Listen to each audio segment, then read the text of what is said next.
All right. Here we go. Here we go.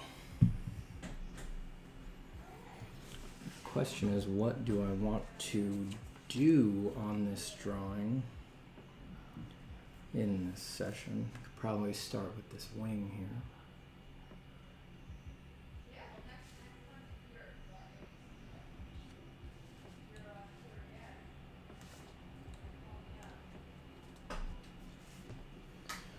Do, do, do, do, do.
What's up, people? Hi, Jason. Hi, Yanis. Hi, Josh. Cooper right away with the strong open. Thoughts on Marcus Aurelius, he says. Pretty good. Positive thoughts on Marcus Aurelius, I would say.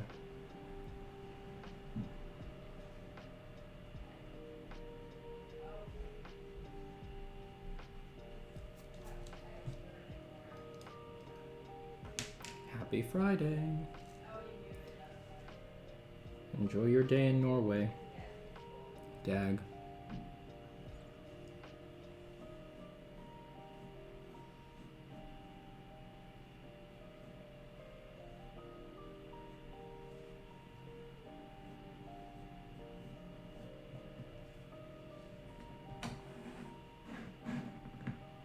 Whoop.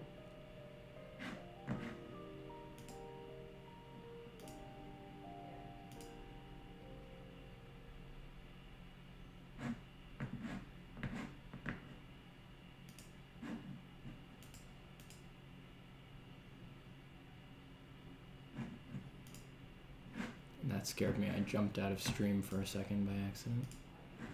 Thought I had lost it all.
Something is wrong here.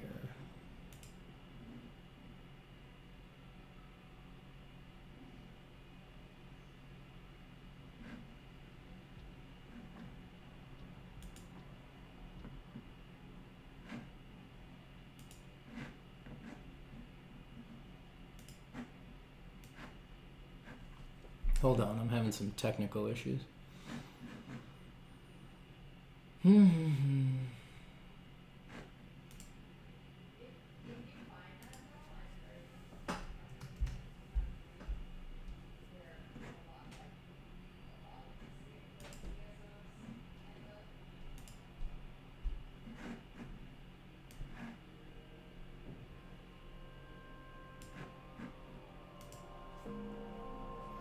What's the deal with airline food? Well, the main problem with it is that it's just blood. Like, it's barely food. They just give you a big bowl of blood. I think that's problem number one. I mean, there's all sorts of problems, but I think that's the first one.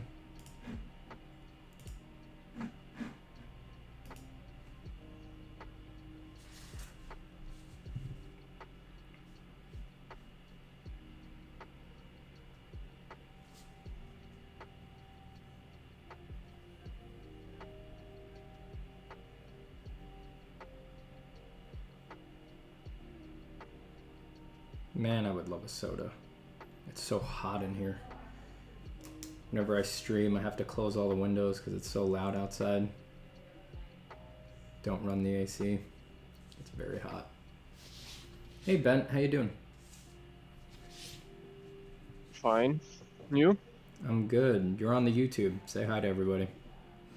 Yeah, hi everybody. How's it going, man? I hope it's not too loud. Well, it's pretty good. I'm just outside, just saw your Discord message and thought I'd hop in. Nice to hear from you. Nice to hear from you. How goes the art? How goes your project planning? That was pretty good, I think. You had the story, I think about storytelling. So you're thinking... You mean you're thinking mostly about writing right now? Or are you still gathering a lot of reference images and things like that? I mean, I'm mixing my process, I guess. This week I did a lot of writing, but I noticed that through the writing, I was more able to see what I want to do. So I thought okay, now I'm getting back into reference gathering. Yeah. So you said to me that I should analyze the reference and analyze the mood and stuff like that. So I was also trying to find out methods to analyze and abstract mood of design to implement the mood and the type of design. Yeah, perfect. I mean, I think ideally, whenever you're working on a project, generally the writing and the art and the visuals should be in a feedback loop. You know, they should be communicating with each other all the time. The visuals that you collect really inform you on how you would write it and beats that you want to hit. And then the writing further informs what kinds of visuals you want, right? And the visuals, if you're talking reference images that you've gathered and stuff like that, they oftentimes give you tons of ideas for the writing. And the writing, of course, creates a lot of ideas for the visuals and things like that. So the back and forth, I think, is probably essential, right? It doesn't have to go that way. There's some people who can just do one full step on its own and stay committed to it, write the script start to finish without looking at any visuals, for example. But I think for most people, you need a back and forth. A back and forth becomes essential.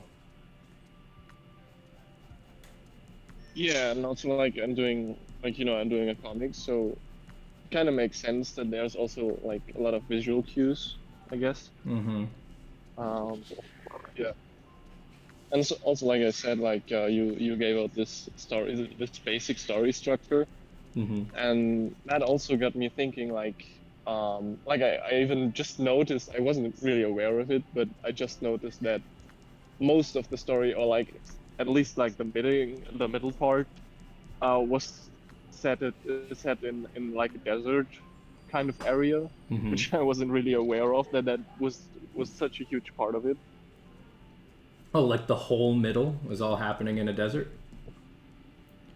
Yeah, like I don't have the storage structure like in mind that you said, but like the where the tipping point is, like the Mm-hmm. you said like when you skip to a movie like in the middle, and like that point, and like most of what comes before and after are basically surrounded by desert. Mm-hmm. Yeah, interesting. So yeah, Well, yeah, that's yeah, good that that was you're really interesting. that's good that you're identifying that early on, because it's really easy to let desert get super boring, right? You gotta find some way to excite it. It's got to be a desert plus one, right? Plus some sort of design element. It's got to have Sure, sure. oases It has or that, yeah, well, like in your wait. story, is it like a desert island? Because I know your world is happening in Yes, amongst a lot of floating islands. Ah, all right. So it's an yes, island that is yes. It's that's all a desert on desert top. island with rotten like rotten structures on it. Interesting. Okay. See, yeah, with that you can really spiral off into a bunch of stuff with that. Um, my gut there goes to play with the verticality. It's like, give me a second. Let me get a piece of paper over here.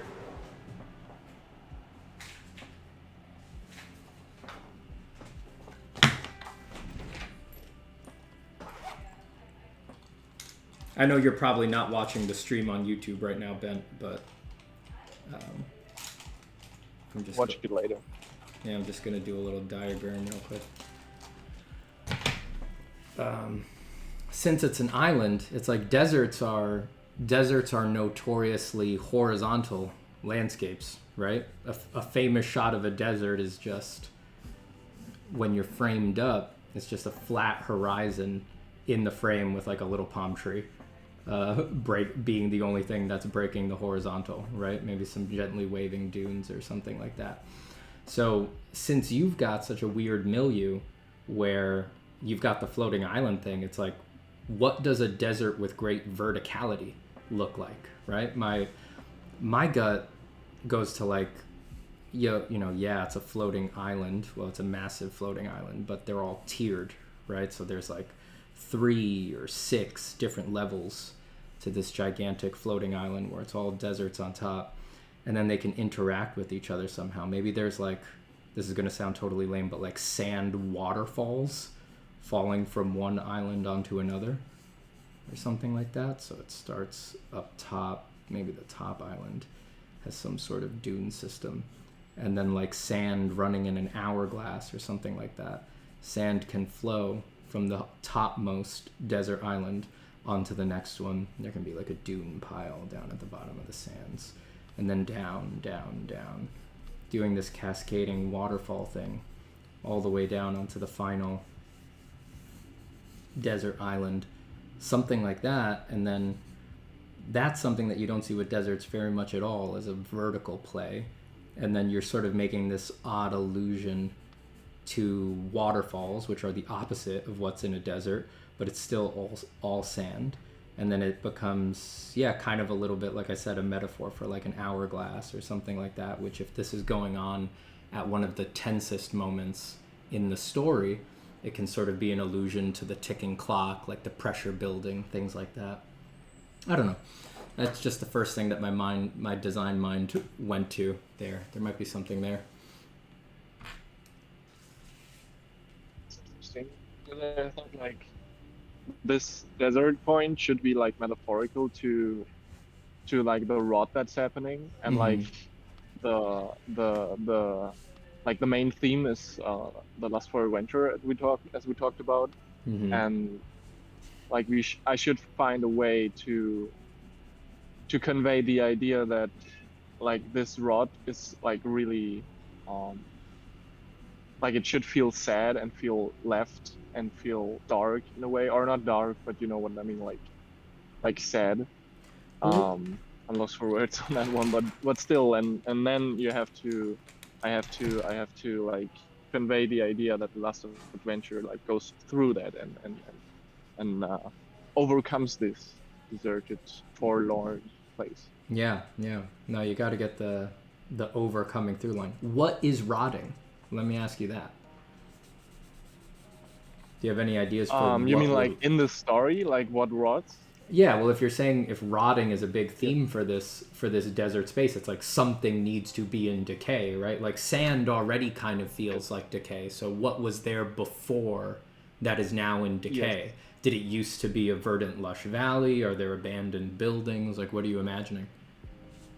Yes, they're abandoned buildings for the most part. Like formerly there was like a little village, like something similar to like the starting point, but like a similar village, but like there's no ecosystem left, and everything kind of just rotted away because nobody was getting water and food and stuff like that. So everything just became deserted, and Okay. like the wind took a lot of things away, and yeah, stuff like that.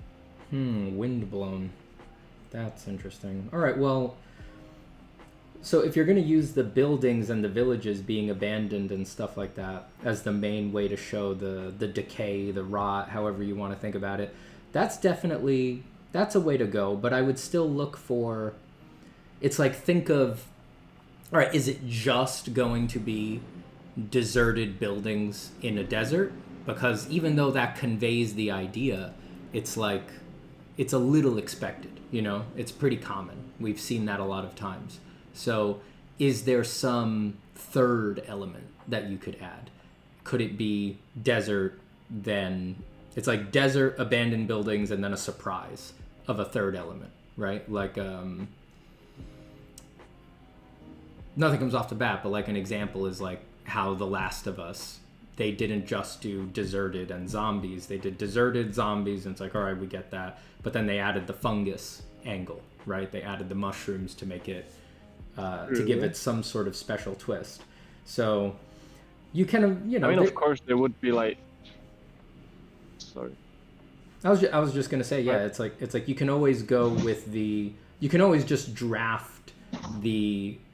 You can always just draft the archetypes beautifully and get a good result from that. But it's often a lot of bang for your buck to find a special twist, some third. It's like, yes, it's decayed, but what is the vessel for that decay, right? The wind-blown thing is kind of interesting to me. Like, you can go pretty far with the idea of wind-blown if you could sort of work it into the design of the buildings and the nature of the decay. You know, aeolian erosion, that is to say erosion and destruction that is caused by wind, has a pretty interesting archetypal shapes where it's like, you know, the faces of things that are pointed into the wind get smoothed off, and then there's all of these like tendrily like sweeping fast shapes in the parts that are going in that aren't facing the wind on the leeward side, you know. I don't know, something to think about. Yeah, I think that will work. I mean, of course, there would be like some leftover people or something like that, but that's still not like something you would say would be out of the ordinary. So that's a good thing to think about, like what the circumstances might do to this place, which are not expected. Yeah, I would say so. It's like if you know it's these, you know, these unbearable winds that have caused the desert, which is like, you know, that happens. There was the Dust Bowl in the United States where literally you know, just really strong wind and soil decay basically destroyed an economy.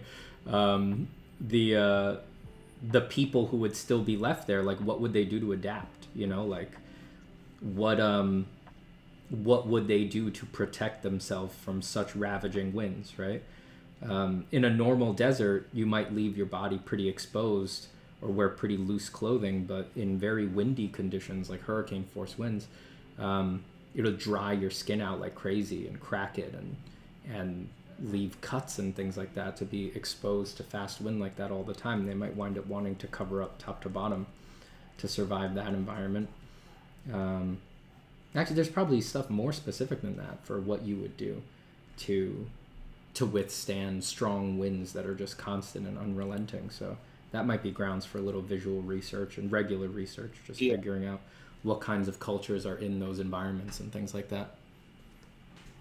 I would have to find something that is, because like the reason or the people there didn't really have time to really adapt. It was not a thing that happened like they could see it.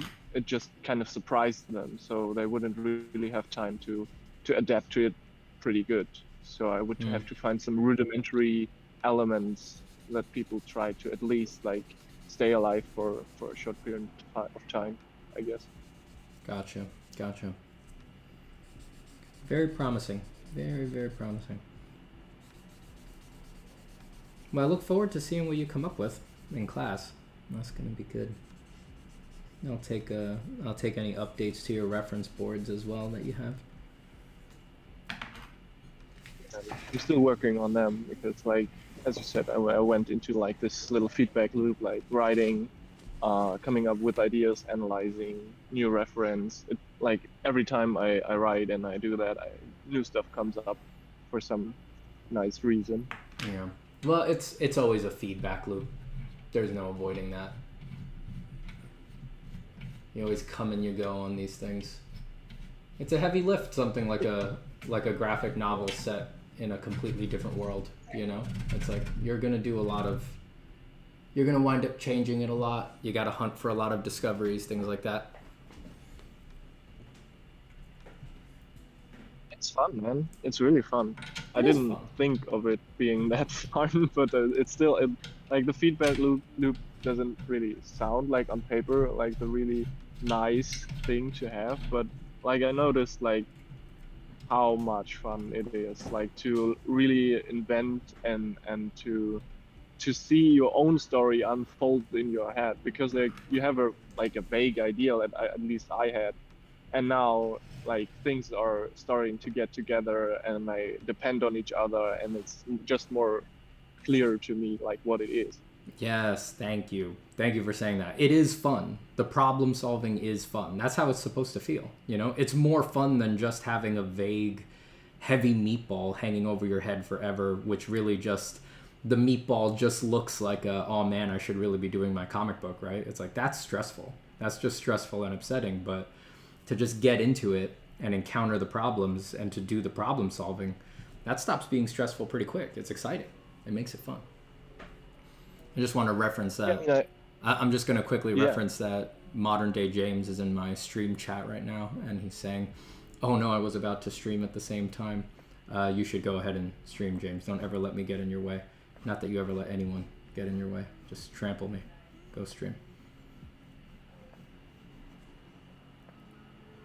And just so that everyone in chat who is confused, I'm speaking to Bent right now, who is taking my October workshop. So we're just chatting. I'm trying this out. I'm trying getting both my drawing and my chatting in at the same time. All right, Bent, you were saying something? Go right ahead. Kind of lost my thought of train, but that's cool. But yeah, like the process is really cool, and I didn't expect it to be that fun. But I think like that's like how we get into like this in the first place. Like why do we have these vague ideas? I think that's because like it's fun, and then like defining them is even more fun because, or at least like as fun because like it's still creative. Mm-hmm. It really is.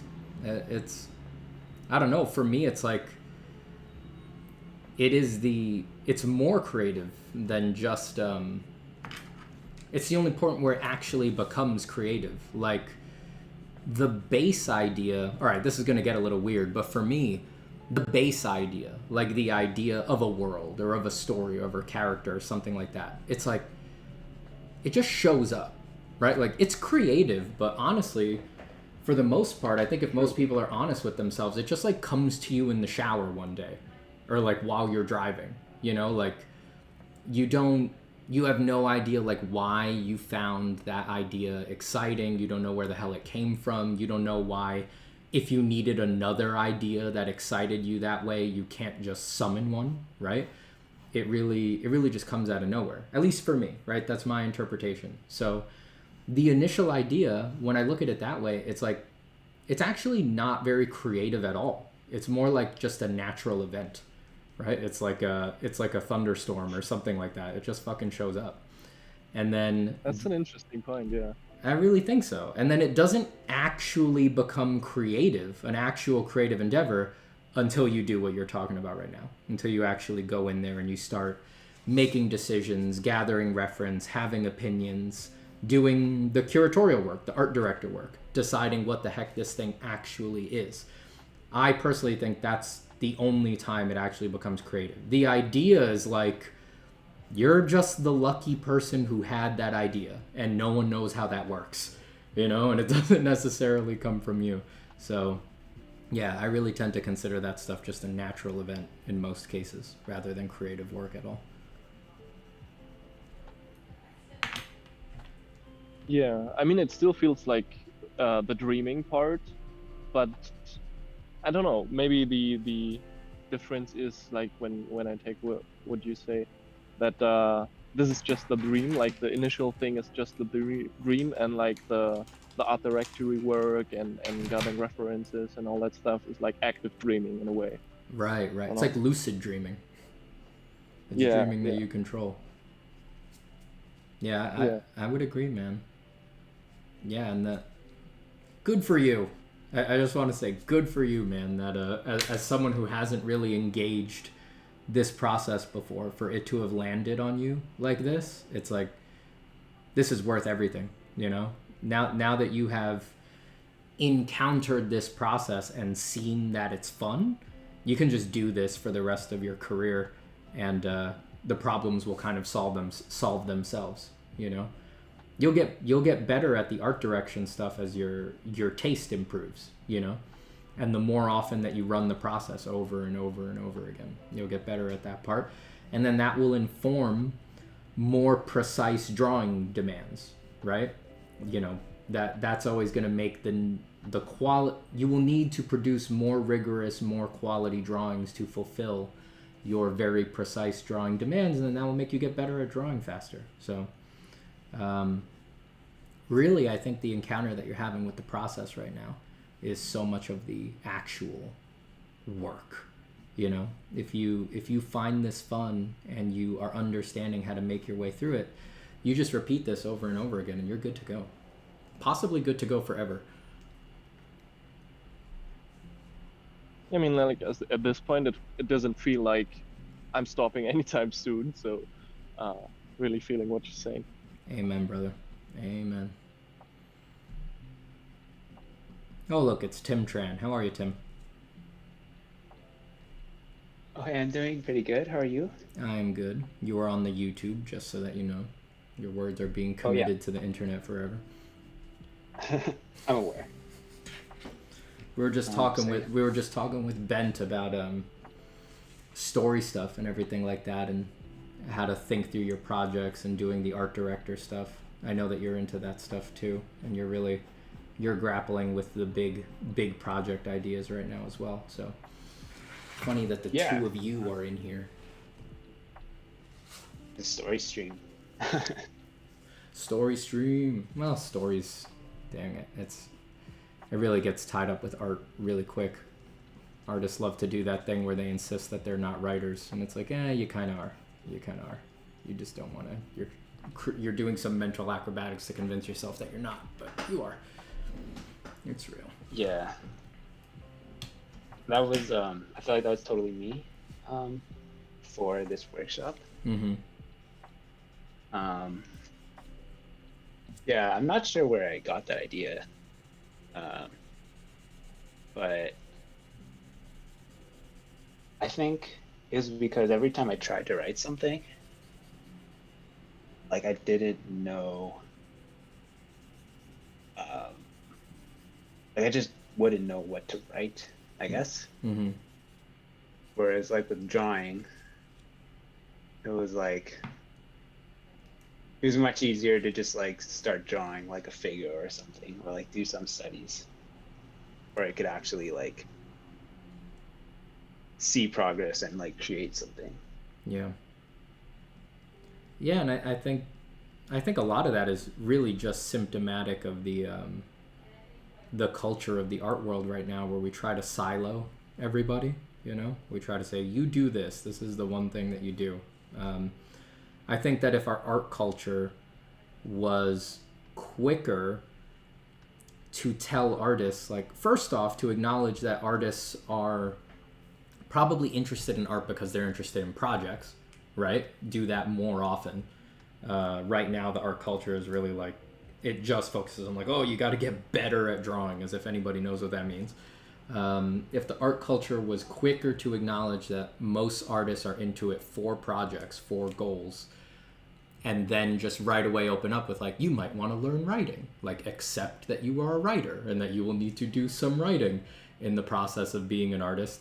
I honestly think just opening doorways like that earlier on would really would make it easier to prevent some of the stuff that you went through, for example. But our art culture really, it likes to silo people. It likes to say you do one thing and you should really only focus on that one thing, and then it makes it easy to get confused. I would say very easy to get confused. Mm-hmm. You know, So I feel like, I'm sorry. no, go right ahead.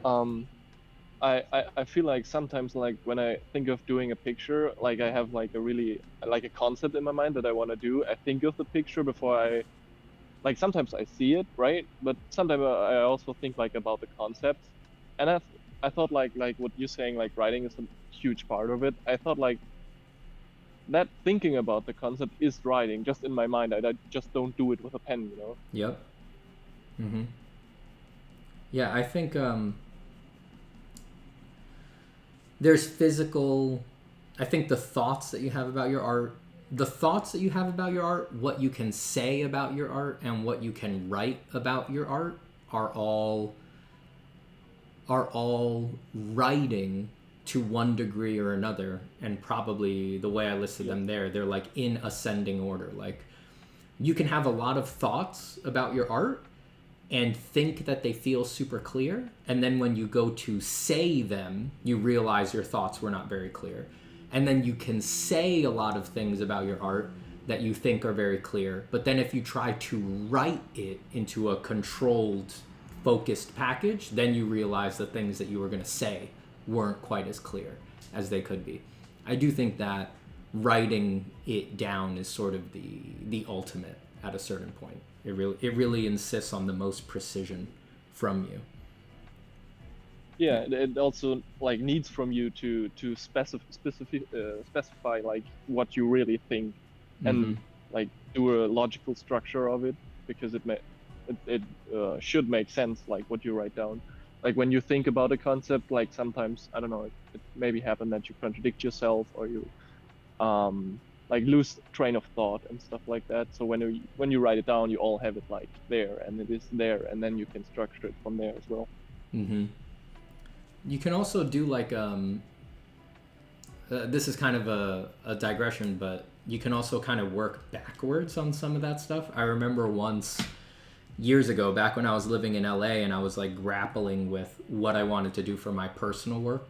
I had like these formative, like I would say like 3-ish years where I really like fought a like tooth and nail, like bloody battle with myself to figure out why the hell I'd make art for myself and what I want it to be. And I did all sorts of things in those 3 years to try and figure it out. But one of the ones that I remember is that I wrote as if I wasn't me. I wrote a review of my own hypothetical art as if I was a critic. So I wrote like it was almost like an artist statement, but as if someone else wrote it for me, like a third person artist statement. But I wrote it as if it was like a critical article that someone had written about the stuff that I drew, but it wasn't stuff I had drawn yet. So I wish I still had it somewhere, but I really just wrote out like, you know, Steven's artwork is interesting because of this, and this, the way he uses the techniques to do this surface effect, this compositional effect, this anatomical effect, and then the vibe, the meaning that I get from it, who knows what it is, but I think it's this, and this. I just wrote that just like working backwards. Like, what would I hope the impact on a person would be from seeing my drawings? And after I did that, I was like, I felt like I could see the drawing in my head, even though I hadn't done it. Just from the way this hypothetical other person, who was just me, was writing about it. And there were particular things about my quote-unquote style that I pulled directly from that exercise that I still do. There's still things in my style that are directly from that. Very, very, very weird. I haven't thought about that in a while.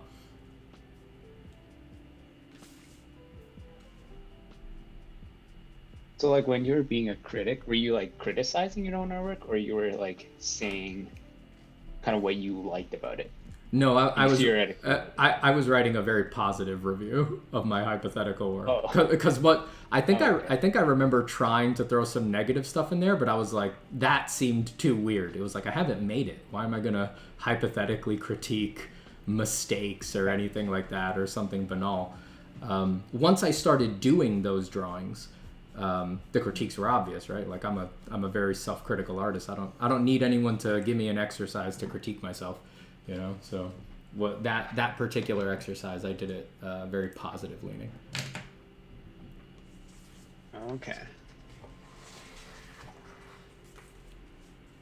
That's not for everybody, but I was very confused at the time. Like,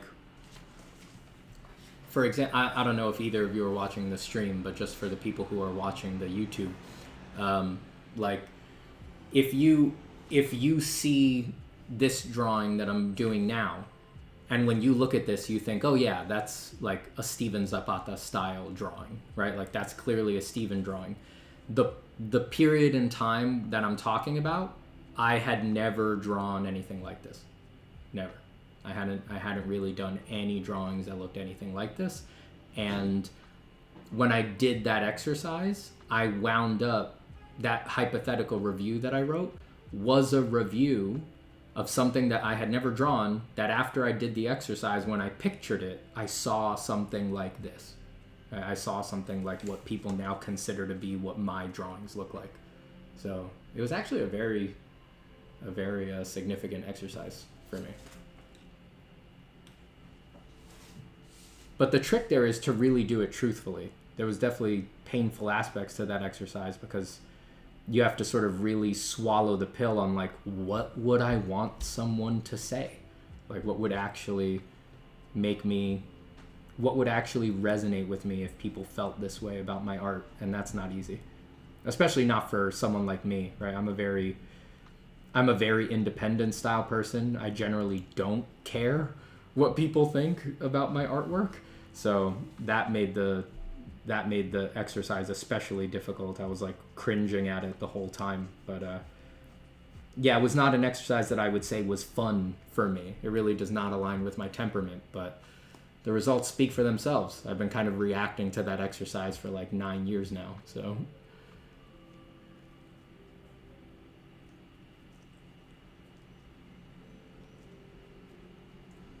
That's really interesting that you were able to actually put into words like what you wanted to feel from your art. yeah, and I think that, you know, I was able to do that because I was open to the power of writing.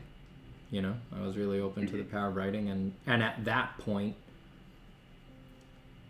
I understood, I had accepted the fact that anything I could draw, I could also write about, right? Like, I had, instead of having, by then I didn't have the mental block that we tend to have where it's like, I'm an artist, I don't write, right? I had accepted, I had swallowed the pill that I'm technically always writing while I'm drawing, right? There's nothing that I could draw that someone couldn't write a moody sentence to try to communicate that same visual phenomenon, right? Like, it's clear that that's possible. So it was sort of like math. It was like, you know, there's rules in math where it's like you can do this math process the same forwards or backwards, you know. Because I had accepted that they were secretly the same thing, I understood, all right, theoretically I should be able to work backwards and write the emotional impact of the end result first, and then let that tell me what the drawing looks and feels like. And it worked. Yeah, it worked. Do you think that you're more of more of a, what's the word, like, you tend to like think in words, and your temperament is more aligned with like speech and language than the average person? Do I tend to think in words? Ideas come to me in images, but I dissect them with words, I would say. But usually the images come first. Like I don't think I've ever had like an idea for a novel, right? That's never happened to me. Like I've never had an idea emerge that I was like, oh yeah, that's a book. No, every idea I've ever had has arrived as, this is a picture. It always comes like that, and then I dissect it with words. Okay, interesting. It's interesting to hear you say that you never had an idea for a book. I feel like my ideas are like, yeah, like sometimes I get an idea for a book and then I don't know how to make it into like a picture. Just kind of what we've kind of been talking about during this workshop for me. So yeah, it's not like I haven't had ideas that then as they transform and they blossom, they seem like they might be books instead of pictures, right? That has happened plenty of times, but they always arise as pictures. They always come as pictures first.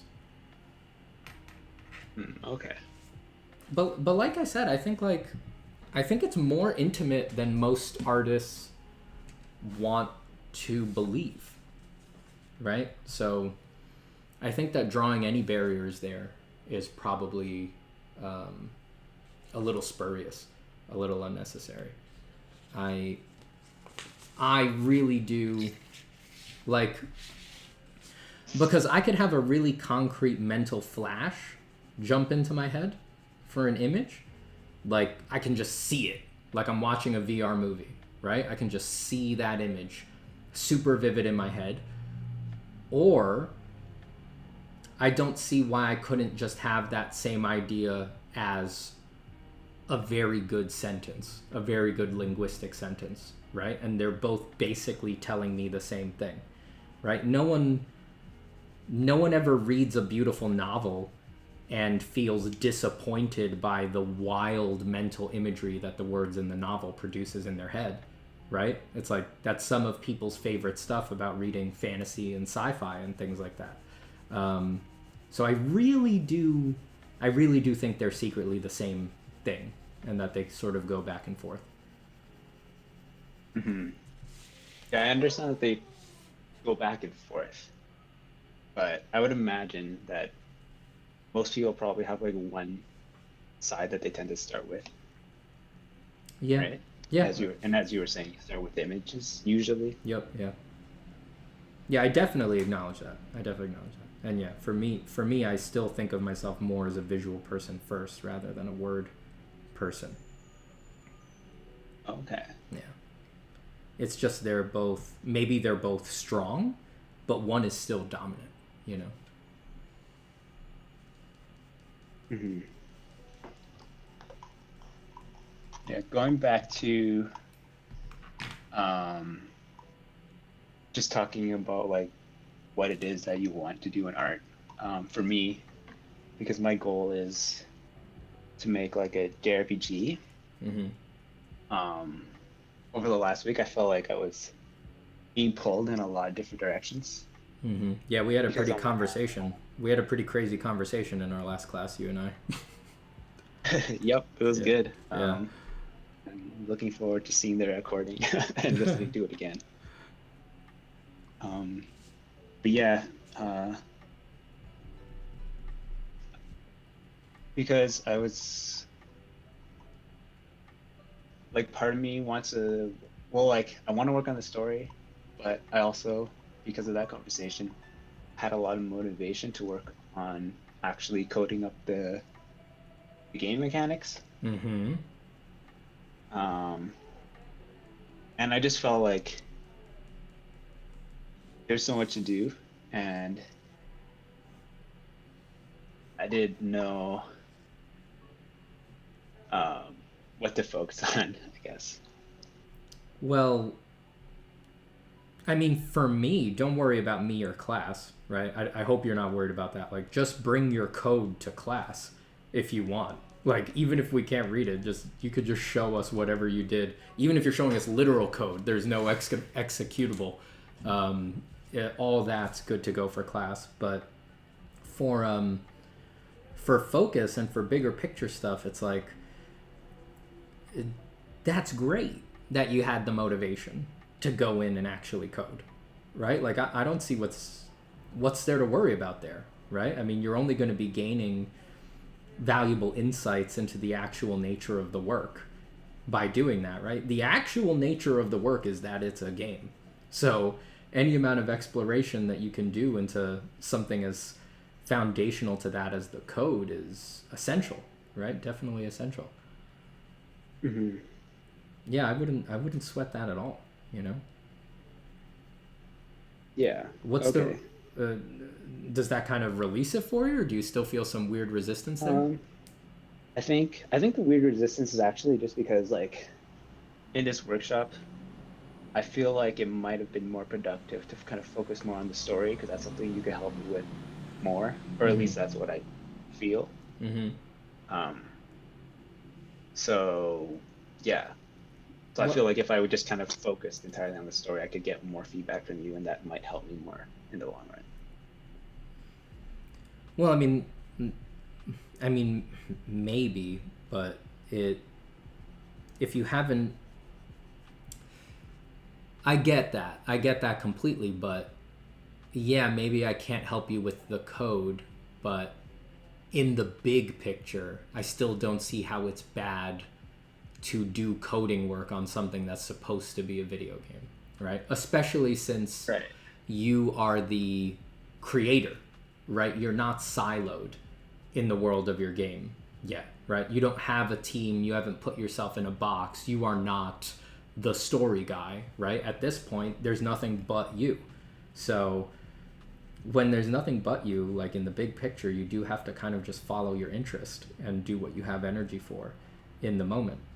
Right. And in the more practical sense, it's like the workshop is always the beginning of a relationship for me, you know? I do get very Mm-hmm. invested in all of you guys, so it's not like you'll be able to ask me for input later as well, you know, and I will want to give it. So um, it's not like you're going to be hung out to dry forever on the story stuff, but it's like, Okay. Yeah. Thank you. and you know, maybe it's weird to say as a teacher, but and I know that not all teachers feel this way, but this is how I feel. It's like I start the reason that I teach the workshop the way that I teach it, and that I focus on the things that I focus on in the workshop, is that I start from a place of assuming, not assuming, but like I know there's only so much I can help, right? That's where I start from. I know that me as an individual giving narrow feedback on one thing at a time, there's only so much I can help another creative, right? I begin from there. And that is why I do focus more on the teach a man how to fish stuff instead of giving him a fish. I am always trying to point you guys at what I believe to be, as honestly as I can, what I believe to be truly important in the practice, which is yourselves, right? Like getting what your goals are straight and having confidence in yourselves. I try to focus on that first, and I have a deep faith that I have a deep faith that that is healthiest in the long run, right? Like Plato didn't, like, from what I understand, Plato did not believe a teacher could actually teach a student anything. He actually believed that was impossible. He believed that all a teacher could really do is point the student at what is important, and then the student would need to contemplate the ideal form of that important thing, and that is how the student would learn. The student would essentially teach themselves through contemplation. That sounds crazy, but the more and more that I've thought about it over the years, I'm becoming ever more worried that that is true, that that is really how anything gets done in the world. And I've lived it. I've lived it, right? Like, for example, if we just talk about art skills, right? I have quote unquote learned my art skills from multiple of the best art skill institutions in the world. Multiple, not just one, not just Art Center College of Design, but I did some of the best surrounding programs, Concept Design Academy, Brainstorm, Grand Central Academy, one of the best ateliers in the world, if not the best. I went to multiple of those academies. I had some of the best teachers in the world who were also some of the best artists in the world. They were both great teachers and great artists. I had some of the best mentors in the world, right? And I was a good student. I always went in with an empty cup. I always did exactly what they told me, and I always did all the homework. And I had a freaky amount of energy, and I really over-delivered. And if I learned one thing from doing that over the years, it's that even in a 14-week class with something that should be as solid as skills, with the best instruction possible, improvement is incremental at best. Incremental at best. It is very hard to make a massive jump. So instead of ignoring that, I try to just accept that truth and see that there's only so much I can help directly another person with those things, with, for example, feedback on a story, feedback on a piece of art, something like that. What can change in a day, right, even in an hour, is the overall mental framework in which we trap ourselves, right? That's the real thing that you can undo. That's the real thing that you can create a huge change in a very small period of time. And that's what I focus on, right? And hopefully the proof is in the pudding. Hopefully that's why most of the stuff that, even just you two are saying in here is like, wow, I've never tried this before and it's great, and it's, I didn't know I was supposed to do this yet, and it's actually quite enjoyable and fun, or it's changing the way that I think about everything. I think that's the important stuff. Like, when you tell me a worry, like, oh, I should have done more on the story so I could get your specific feedback on the story, it's like, from my place of experience, it's like, nah, maybe. Really, the number one biggest improvement is that you're now opening your eyes to, like, oh, I just gotta make this thing. That's really the biggest thing. That is really the biggest, from where I stand, from where I'm sitting right now. Because the truth is that I could doctor your whole script, right? I could spend, and that takes a long time, right? You could send me a complete layout for your whole story, like in the act chart and stuff like that, and I could doctor it for hours. And then in a month, you'll completely rewrite it. You'll have a better idea, right? You'll completely trounce my version, right? That's how writing works. It's all subjective and things like that. You'll have some new idea for a midpoint or for an aesthetic climax or something like that that will require you to, again, just turn the whole shit and redo a lot of it, right? And that could happen very, very quickly.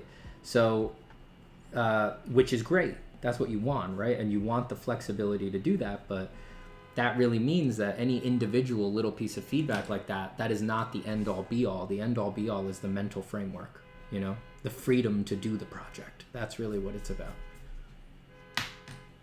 Mm-hmm. Yeah, I appreciate you, kind of trying to teach us what you were saying. You try to teach us how to fish. Mm-hmm. Because when I went into this workshop, I kind of had a plan of what I thought I wanted to work on. And I thought that I was gonna really focus down and do that thing, which is try to improve my art and try to improve my ability to finish art. then like you kind of sent me in this other direction. Mm-hmm. So yeah, I feel like that's really helpful, I think, I hope for so. me. Yeah. I hope so. And it's specifically one of the reasons that I wanted to do these workshops in this format. Because to be perfectly honest, like the moments that I've had with you where I sent you in other directions, teaching in other contexts, like teaching in a school, multiple times I found myself wanting to do that for a student, and because of the nature of the institution, I could not. Right? I could not give them my honest feedback. I would basically essentially be forced to lie to them, right? And tell them, no, the answer is all in being better at drawing, right? And that only had to happen a couple times before I was like, I gotta get out of here. This is wrong. It really felt like a sin to me. It felt like a deeply wrong thing to do to an artist, right? To sort of, erect these facades to say that it's all lurking in just what is easy to teach or what is easy to explain. That was one of the big reasons that I wanted to do the workshop in this context. And you're not the only person I've had to have a discussion with like that, So I feel very, very fortunate that I have the freedom to have those kinds of encounters with people at this point. I do think it's very important. It's like artists are just creatives, right, at their core. And it's like you can't get caught up on like drawing skill, right? That's going to be deeply useful for a particular creative goal, but people who draw before that are just very creative people. And if their goals, which are creative goals, are not necessarily best served by trying to, draw the way someone else wants them to draw, it's like, get them out of there. Put them on the right track. They'll probably keep drawing. They still love drawing, but they'll be able to look at it with like balance and wisdom and get the amount of drawing that they really need for their goal instead of, the tacit assumption that everybody is supposed to draw as well as Kim Jong-gi or something like that, which is freaking toxic. Mm-hmm. Sorry, I'm getting emotional now. I always get worked up on this topic. I'm digressing. That's okay. I need a drink of water. Okay. 1 sec. I actually need to run a quick errand too. So, I might be back soon. Go for it. I'll chat with my chat over here on YouTube. See what's up with them. Sorry that I'm not reading your questions, chat. I'm talking with some of my students from my workshop today. Let me see if I can lightning around some of this stuff. Steven, it happens to you that a drawing gives you an idea or story to write only after you have drawn it? All the time. Yeah, my go-to line there is, I don't know what I'm drawing until I'm done, I like to just let drawings flow subconsciously, and then by the time I've spent like 20 hours on it, 30 hours, I'm like, oh, now I know what it is, Now I know what it is.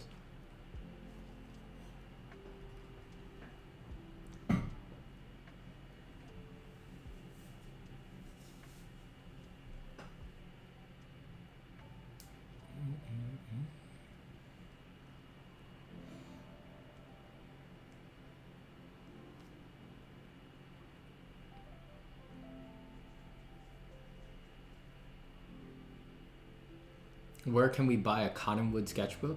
You gotta get them shipped to you now. I think so. I don't know where you can buy them in person these days. Jean says, man, I want to be your student. I send a mail to you. Unfortunately, my email is chaos right now. I will be honest. I'm getting so many messages a day that it's basically impossible to keep up. So my apologies. Occasionally I get an email like right to the top of my stack while I'm sifting through my email, and I'll write a quick response to that one, but it didn't used to be this way. I'll just be perfectly honest. It is unlikely I can get to your email. As to the be my student thing. The workshops are the way to go. I try to just make those quote unquote fair, right? By just it's first come, first serve when tickets open. And then I just try to give my good faith to everybody who's in there. So that's the way to go. I really can't, I can't right now, unfortunately, accommodate all of the scheduling and administration necessary for new one-on-one students or anything like that. It's just not possible. I have a few legacy one-on-one students that I still work with, but I can't take new ones these days. So the workshop is the way to go. Hey Steven, what timer do you use to track your project time? I use this one. Marathon timer. It is dirty because I also use it as my kitchen timer while I'm cooking. Not cheap. I think this model is like $20, but I like it. And the one battery it has had for like 7 years has lasted all 7 years. It still hasn't needed replacing. I don't know how that works. Are you related to Duvan Zapata? I am not. Zapata is a very common last name. Very, very common last name. There are many artist Zapatas out there.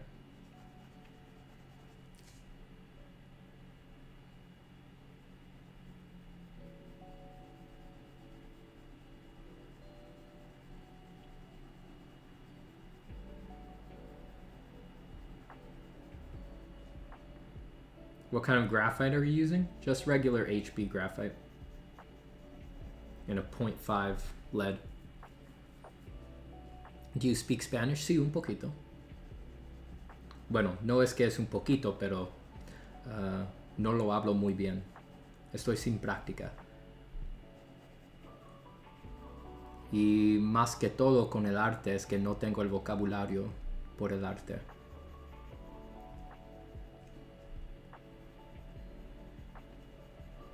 Me sale mucho más fácil hablar de arte en inglés. Ahí tengo el vocabulario.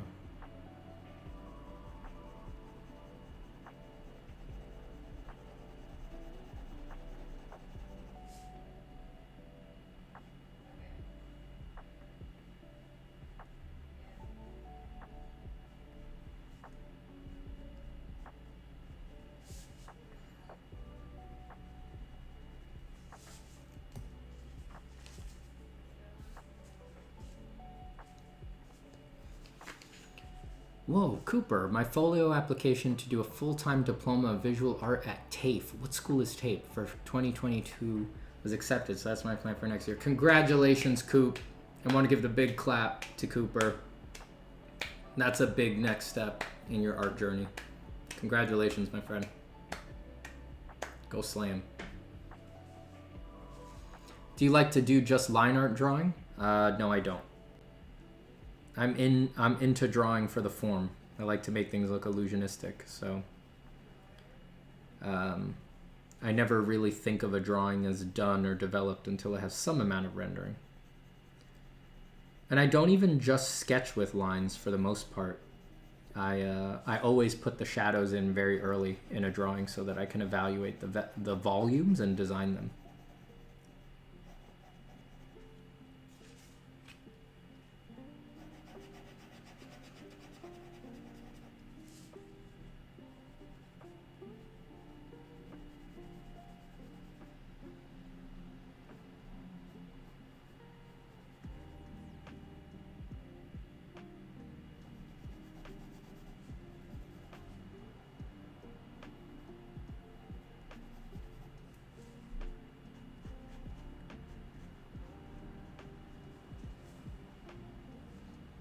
I gotta figure out what stuff I want to do out in the big broad field. I spent some time this morning just like laying in all of these big curving hatch marks. Maybe I need to start indicating what I actually want out in these big broad backgrounds. Big broad backgrounds. You're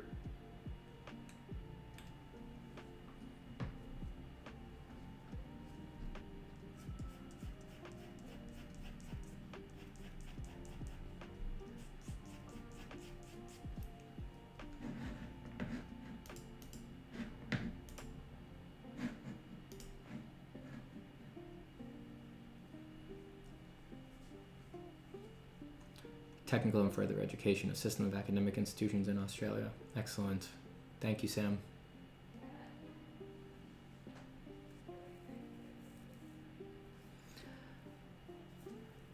Silence says, help, I can't sketch. I'm only capable of producing finished drawings.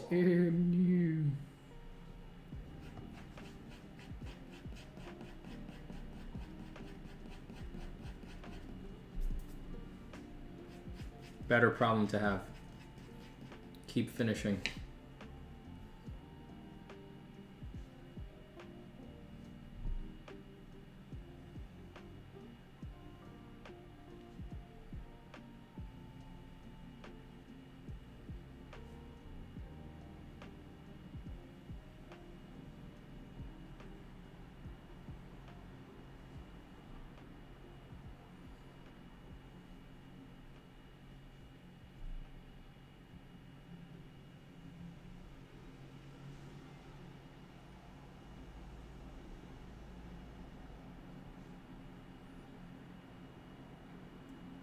What are some of the strangest references that have inspired you? I don't really think of them as strange, but just like weird forms, pigs, deep sea animals, things like that.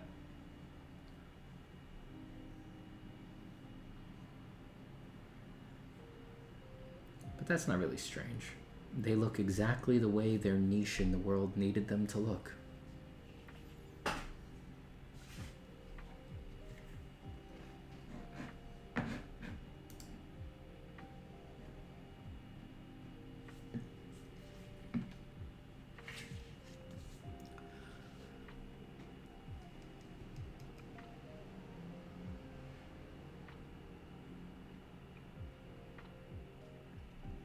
Zapata, I am an artist that does a lot of studies and can't create anything. Got any advice?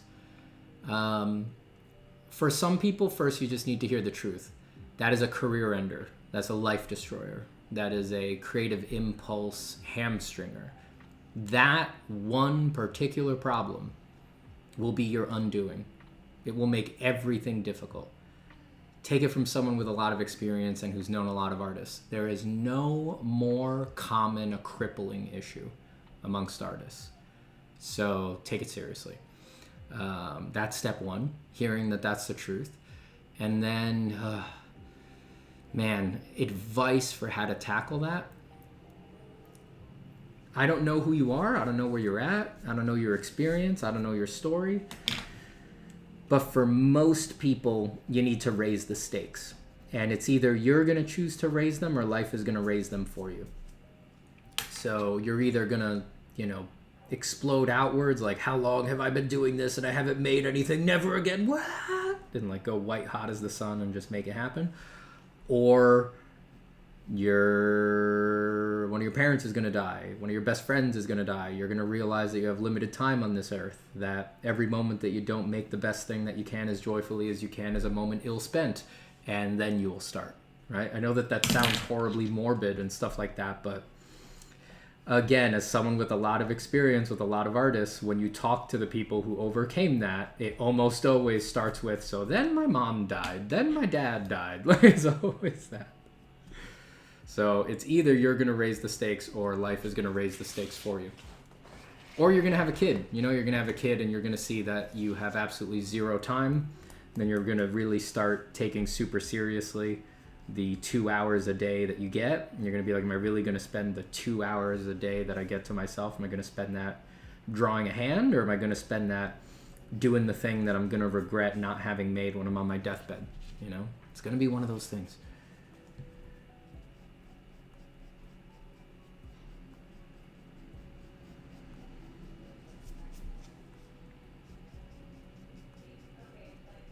Just for the record, for me, it was my dad's death. After my dad died, I was like, well, I've been wasting my time even though I've been working my ass off drawing 9 hours a day. Turns out all of that was a complete waste of time because I was not putting it towards a focused goal.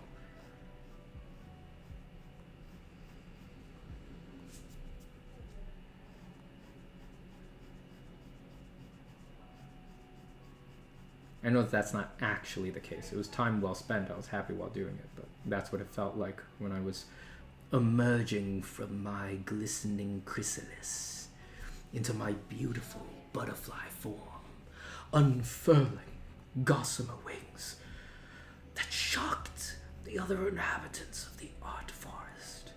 Silence fell amongst the fauna of the canopy, and there, in that eternal moment, they gazed upon me, resplendent and marveled.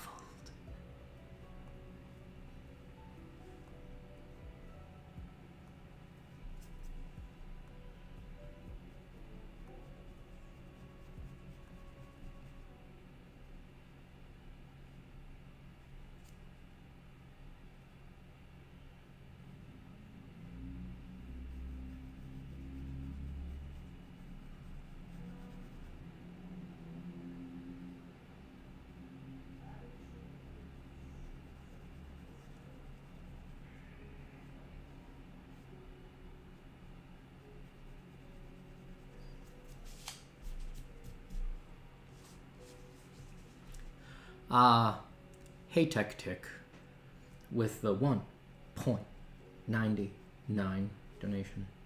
Thank you so much, Hick Tick Tick. It's going right in the Goals and Dreams Fund. It's going in there. It might fund my dreams. It might fund somebody else's dreams. Who knows what's going to happen. Hey, Steven. Hey, Julio. How are you? I'm doing good. What's going on, man? You're on the YouTube, just so that you know. Hi, YouTube. I'm sure they're all sending you greetings right back. How you doing? Perfect. Doing good. Working on the file for the drawing. Lovely, lovely, excellent. Did you wind up experimenting with new poses for the figure on the left? Yeah, I tried one, and I think I'm going with it. Oh yeah, it was better? Yeah, I think so. Nice. Let me see Sweet. if I can get a picture.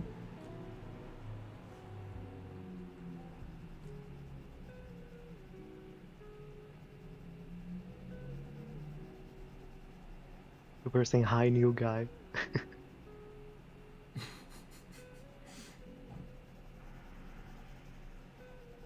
They're a friendly bunch, the chat. Yeah. They are a friendly bunch.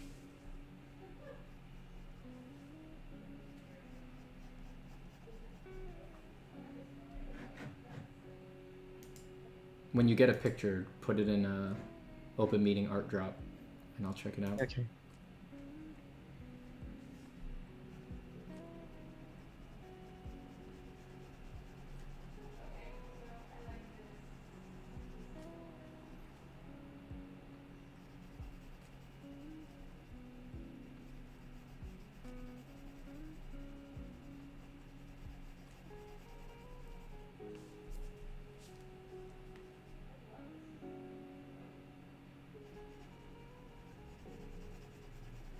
Heather says, Steven, you're getting to the point you might need a moderator like David Finch uses. Yeah. I don't know. My problem is I don't trust anybody. And my wife's always too busy.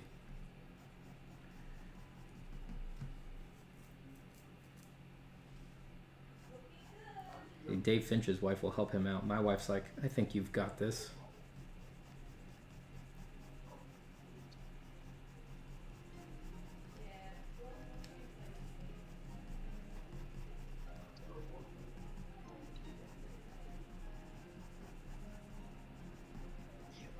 I sent a picture. It's barely visible, but that's because I used HB LEDs. Whoops, sorry. I think you can make it out. Oh, yeah. Oh, the big change there is that hand, getting that hand on the book. Yeah. Yeah, that does a lot. It does a lot. It really makes him look like he's clutching more. Mm-hmm. Nice. Is that the transfer for the final, or is that still a smaller Yeah, sketch? it is. Cool. No, it's an A4. No. I don't know what's that in Yeah, inches. I always forget. I want to say Yeah. that's like 8.5 by 11 inches I ish. could look it up. I'm not sure, but you must feel good. You must feel excited that you're on to the final. Yeah, I am. It has been a long time since I've finished anything. That's great. Yeah, Yeah. it's gonna go good, I think. You've done a lot. Confident. Yeah, you've done a lot of good prep work. Thanks. And yeah, once you've done a bunch of prep work, once you actually lay out that final, yeah, that's an exciting feeling. I guess the blood flowing. Yeah, Good for you, man. thanks. Ride that excitement wave. Get some I will. cool ink lines in there. Oh, and A4 is 8.27 inches by 11.69. Yep. Yeah, that's Wow, like our that's like our standard like printer paper here in Yeah, here in the too. United States. Yeah, yeah.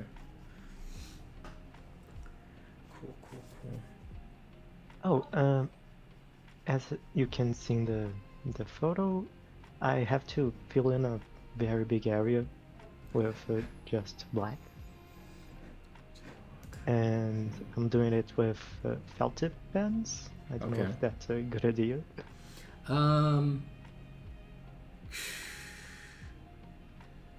For if you want it completely black, I would recommend spotting it in with like a brush or something like that.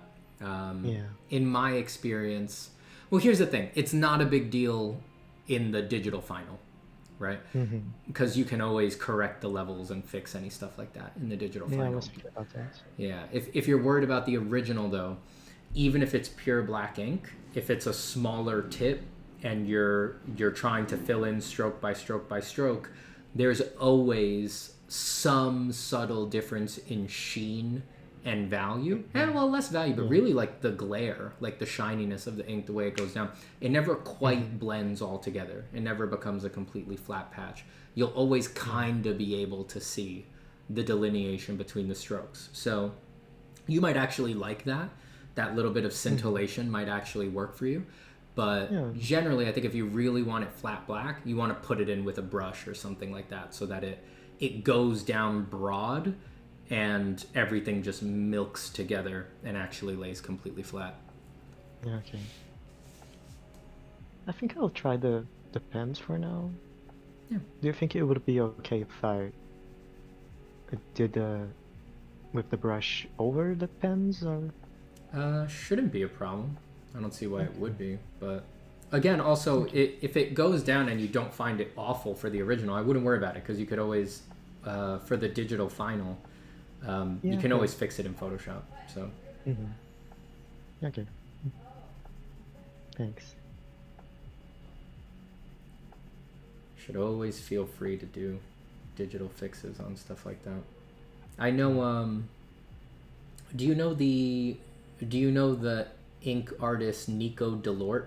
He has like a very like Doré inspired Frederick Church, not Frederick Church. Don't think I do.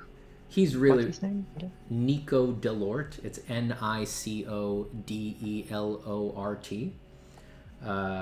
He has some beautiful, beautiful pieces. He works on clayboard most of the time. Well, who knows? I haven't looked at his stuff. I haven't looked at his stuff in a while, so he may have changed his technique. But he works on clayboard so that he can put down inks, and then. Wow, that's beautiful. Yeah. He does excellent, excellent work. But I don't remember where. You might be able to find it if you dig through his Twitter and go really far back.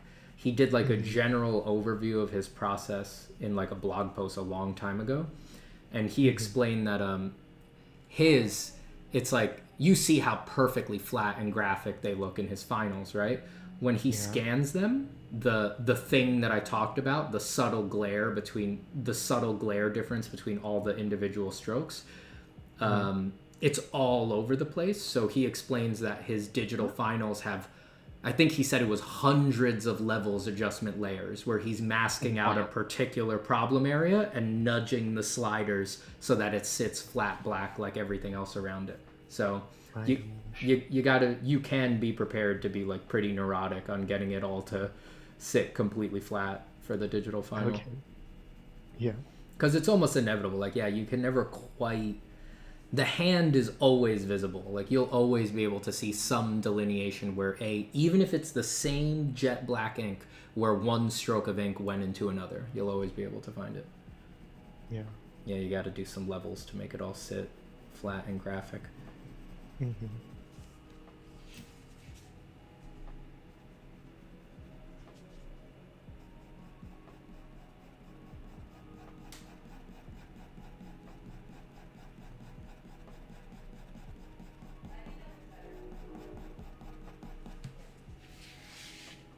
Yeah, his stuff's amazing.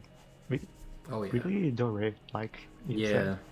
Yeah, he's super like we've talked about in class, he's one of those artists who went the you see he's like super technical with how he does the hatching, Yeah. right? He's like really Mhm. obsessive. It gets a beautiful look. But that's why he works on clayboard, because every time he Mhm. messes it up, he can scratch back to raw white and reattempt it and Ah, get I it see. right. Mhm. I think I've never seen an actual clayboard. Yeah, it's just a thin masonite panel. Mhm. It looks like a primed painting surface that you might buy. It looks almost Mhm. exactly the same, except it's not. It doesn't have like a cotton or a linen, like a canvas texture. It's got like Okay. a rather powdery kind of rough surface, right? Because it's clay. It's some Mhm. sort of clay or silt or sediment. So it has Nice. a very fine but bumpy surface. If you run your finger Nice. over it, it almost feels like a kind of like the texture of like a typical wall paint or something like that. Yeah, okay. And Mhm. yeah, it's just got a nice thick layer of that raw white clay on there, and you can just scratch it away with a knife, and you can always reveal more new fresh surface. Nice. I tried it a few times. I could never quite get into it because it really is like for ink and doing that kind of technical stuff, and Mhm. I couldn't get over how uncomfortable it felt to draw on it. I didn't like the way pencil felt on it. The pencil goes down Nice. super grainy and stuff like that, and Mhm. you know how much I need my pencils to feel yummy. Yeah. I can't deal. I simply cannot do.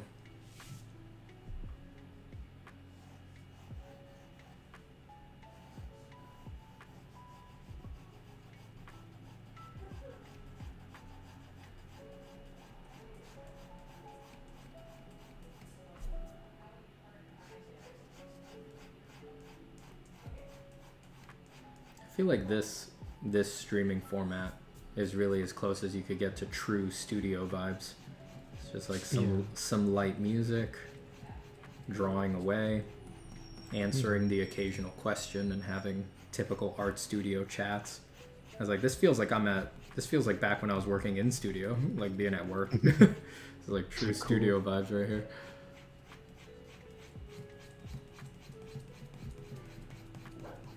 It's pretty unusual for me. I've been studying art for about 2 years, Mm-hmm. and it's been just me by myself watching videos online. Yeah. It's that's a different life, but it's most of our lives, you know. Yeah, Do you like it? Do you feel like you like that solidarity, or are you starting to experience I it as do. like you do? I feel very comfortable by myself most of the time. Nice, lucky bastard. But I began to kind of crave the camaraderie of other artists, I think. Yeah. Yeah, Because I think I recently flip-flopped. Yeah, I think Yeah. I was always very isolationist, and Mhm. I think it was always affecting me, and I was like repressing it. I was like running away from it. I didn't want to admit that I needed people, and now I've just sort of made my peace. I'm like, nope, I definitely feel isolated. I wish there was other people around. So Yeah, I do. yeah, I think I'm changing in that regard. I see.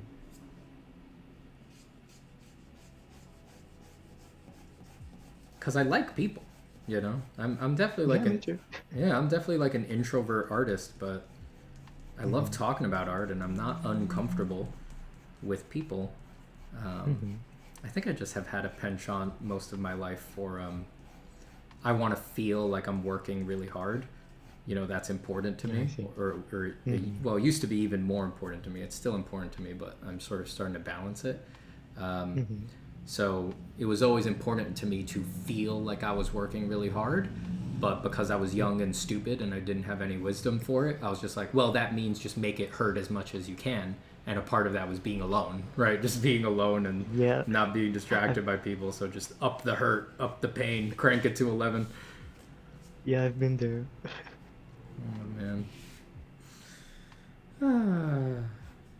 It used to feel good. I used to remember it feeling good. You know, I look back at it now and I'm like, how did that possibly feel good? Or how did you trick yourself into thinking that that felt good? Yeah.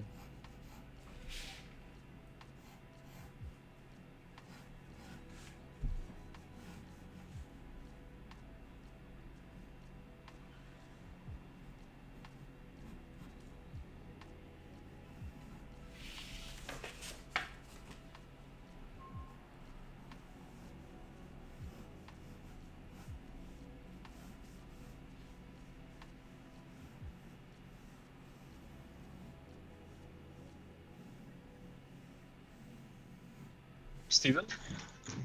What's up? I don't know who that is. I gotta check. Give me a second. Oh, it's Bent. Hey, Bent. Yeah, Event. I'm back. Hey, man. I wanted to ask if you have like additional tips for analyzing art and abstracting like things you like about it to implement it into your own art. Because I started like researching on like, for example, the general art terms, how you can look at art and stuff like that, but that didn't really feel like it was giving me the tools to look at art and extracting things I subconsciously liked about them.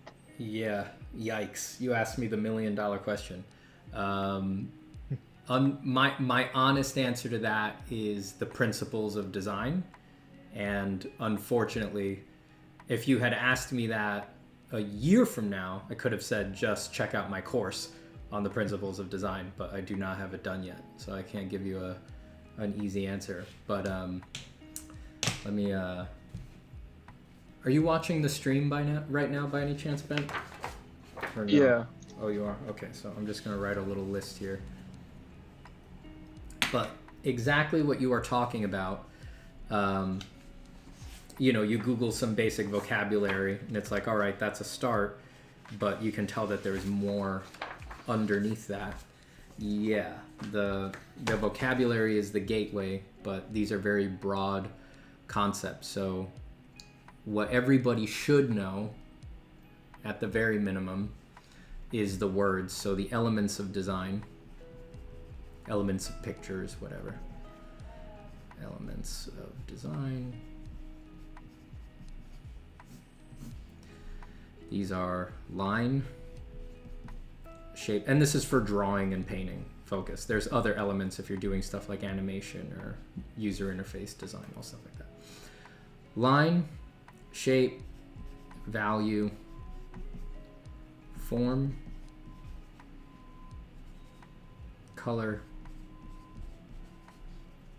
texture. So in drawing and painting, generally, there's nothing you're ever doing with a tool that isn't making one of these things, right? Everything about whatever you're going to apply falls under the elements of design. Form, I generally think it also contains edges. So any edge considerations are in there with form. And then there's the principles of design. So these are the ingredients. If we're making a cooking analogy.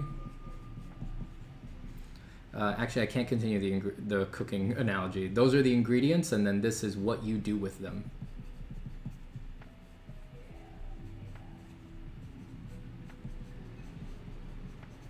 The principles are what you do with the ingredients. So these are the principles of design.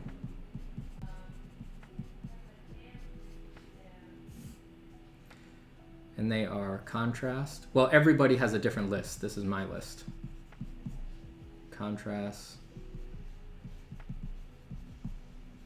hierarchy, balance, emphasis,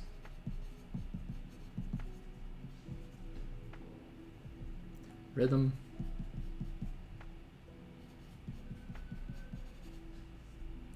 repetition,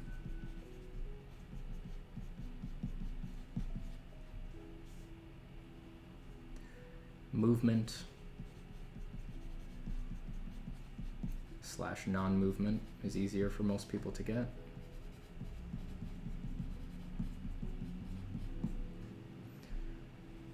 Unity. Oh, I forgot scale and proportion. There we go. That's all of them. Unity is generally the last one.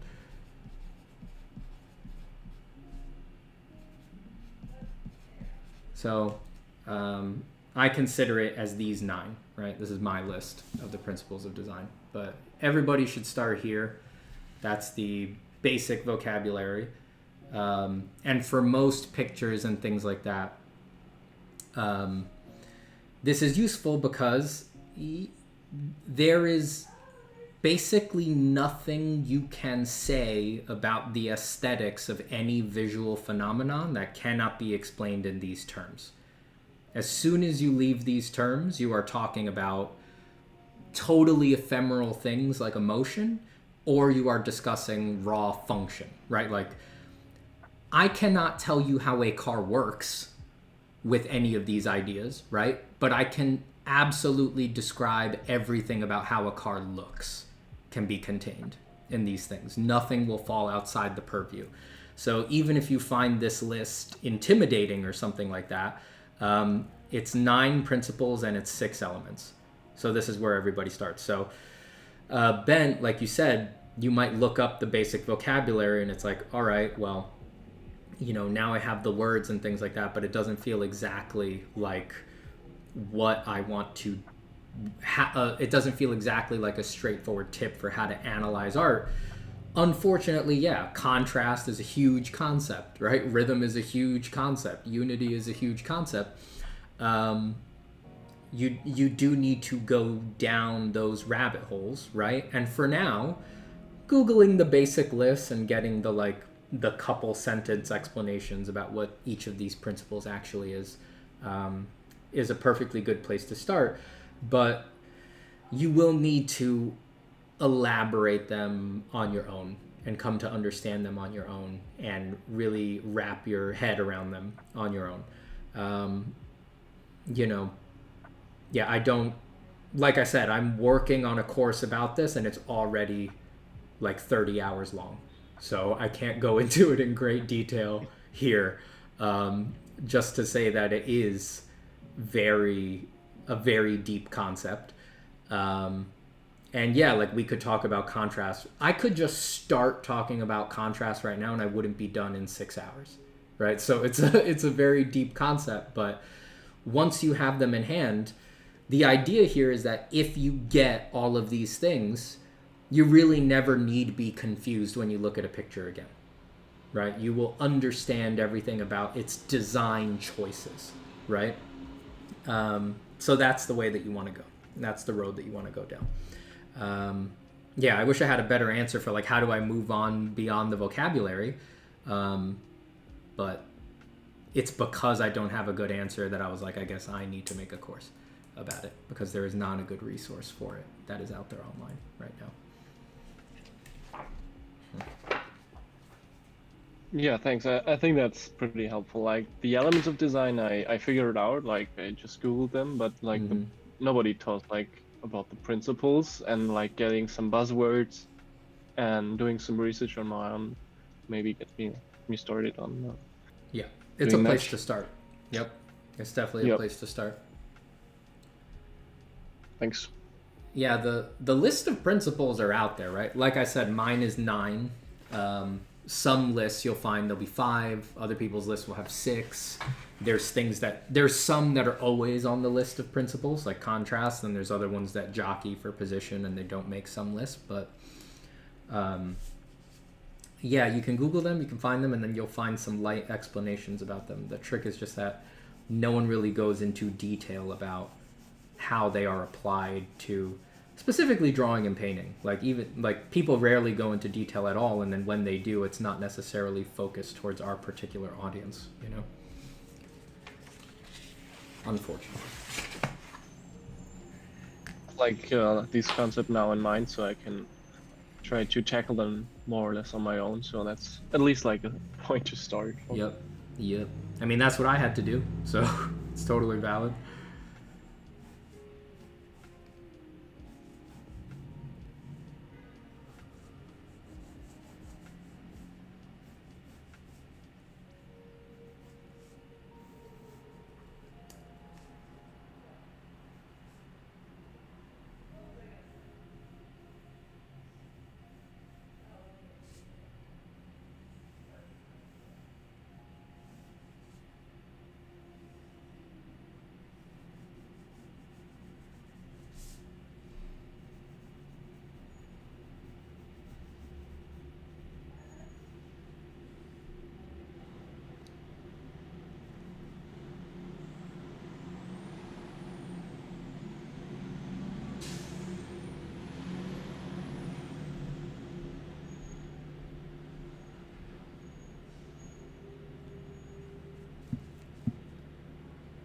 Hey Med, what's up, buddy?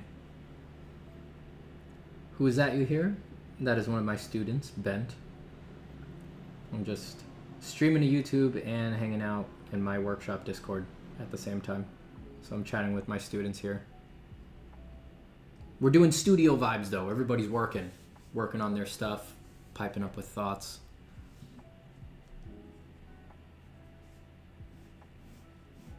It's those chill studio vibes. It's lo-fi studio vibes to draw to.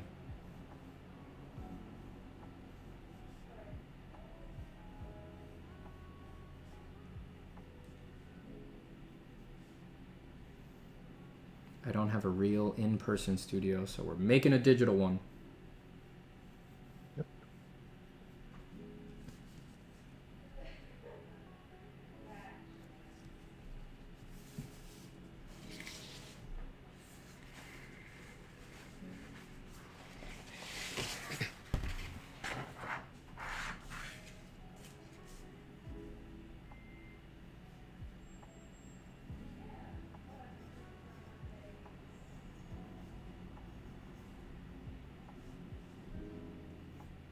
Med, you still got Christian with you, or did he move on to greener pastures?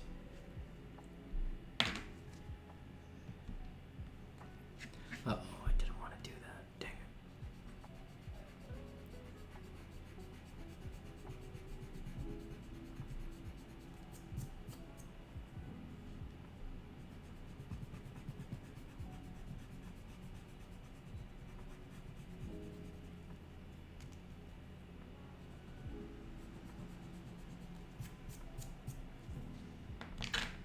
"10 hours of deep focus" Zapata rants.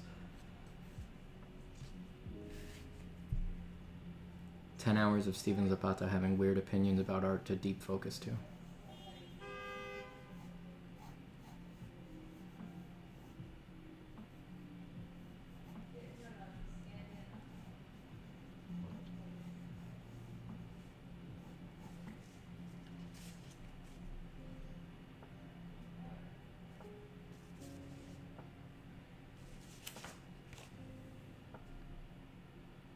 Thanks, Debapriya. Thank you for caffeinating me. Thank you for getting the caffeine IV directly in my blood tubes. Right in the old blood tube.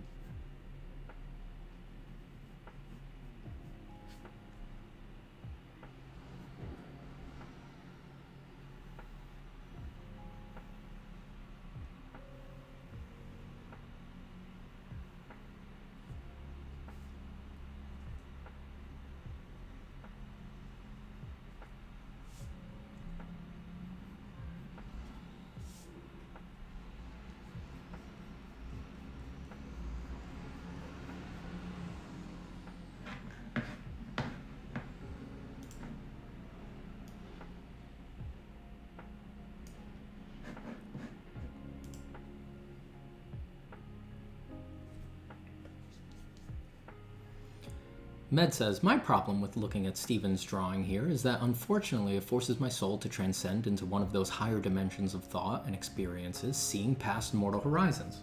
Well, that was a pleasant surprise. When I read my problem with looking at Steven's drawing, I thought you were going to go into a true, incisive comment, say something mean and petty about my art like you always do. What a surprise. You turned out kind.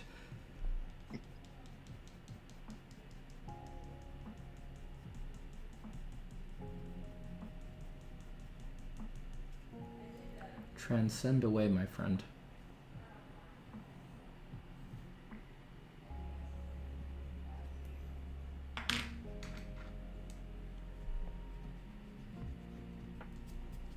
I used to show Med drawings, and then before I could say anything or mention what it was, he'd say, "Oh, that's nice. Did your niece draw that?" Harsh.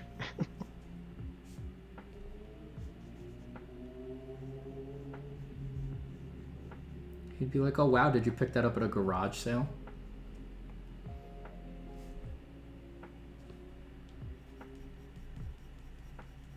My niece was 3 at the time.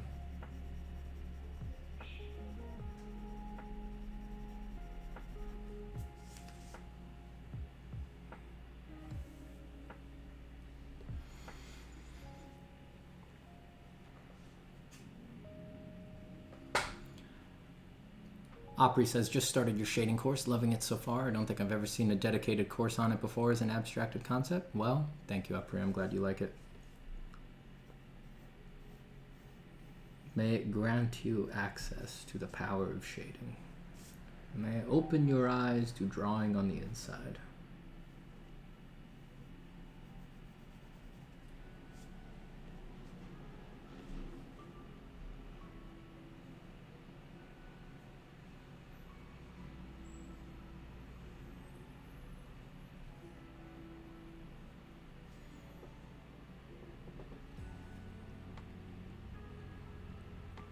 Oh my god, now that you're writing it, Matt, I have no idea which one it is. Which is it? Is niece I first or E first? I don't trust those pocket rules like I before E except after C. It's like, English is nothing but exceptions. Yeah. Especially my wife's name, Deirdre. Like, it doesn't follow the rule. She has her own rule. She's like, remember, I before E except after D.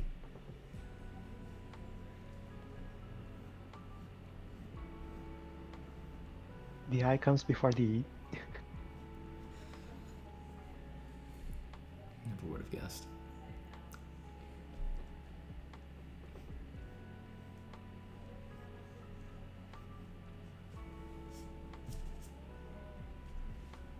I'm horrible at spelling. I still can never spell restaurant right on the first try. I feel like I mess it up every single time.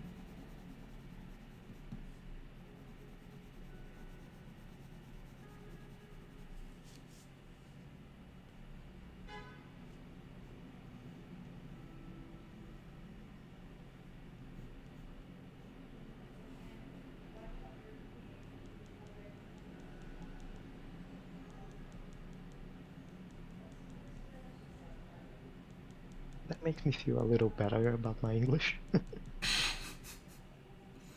I'm not sure that I'm the person you want to benchmark off of.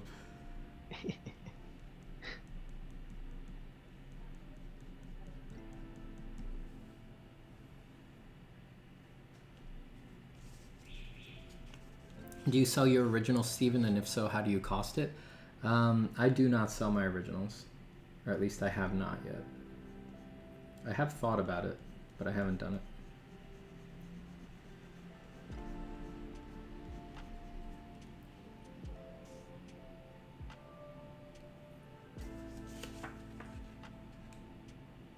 And I really don't know how I would price it. Since we're speaking artist to artist here, high. I'd price it high. That's what I would do.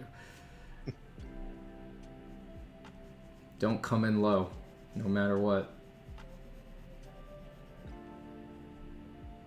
It's like, I really love my originals, you know? I wouldn't price them based on the market or what other people charge for their originals. I would try to put myself first, and I would price it based on how much it would really need to be, how much it would really need to cost for me to feel okay parting with it, you know?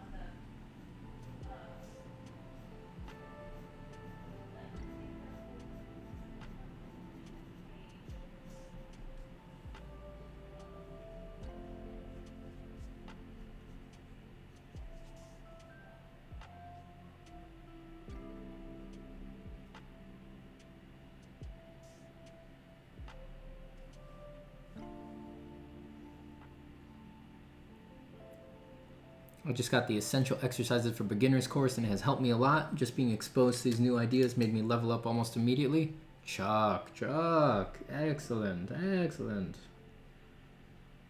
I'm very happy to hear that.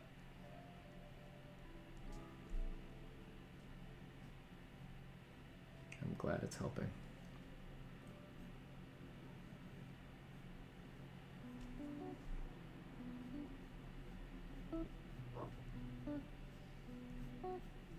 Yeah, that course is specifically 5 exercises that I remember changed a lot for me that I had not seen anywhere else before. I've done a lot of other exercises that, of course, have helped me out, but they're covered very commonly out there in the art world. Those were ones that I had not seen covered before.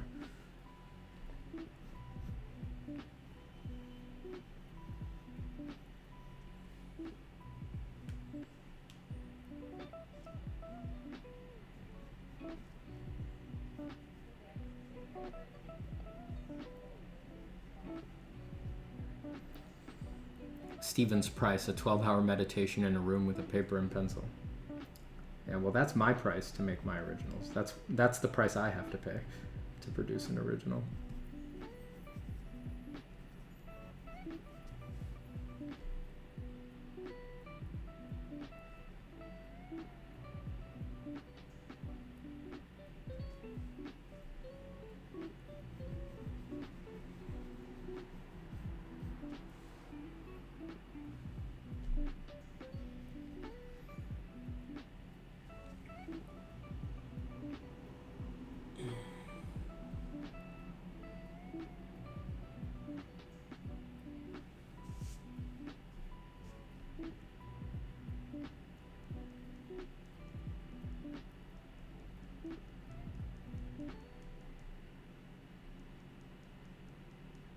Oh man, I got a bad tickle in my throat.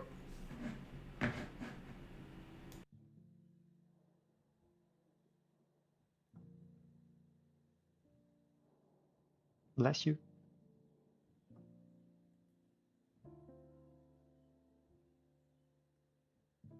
Yeah.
Hope you're okay now, Steven. Yeah, I was just coughing, hacking up for a bit there.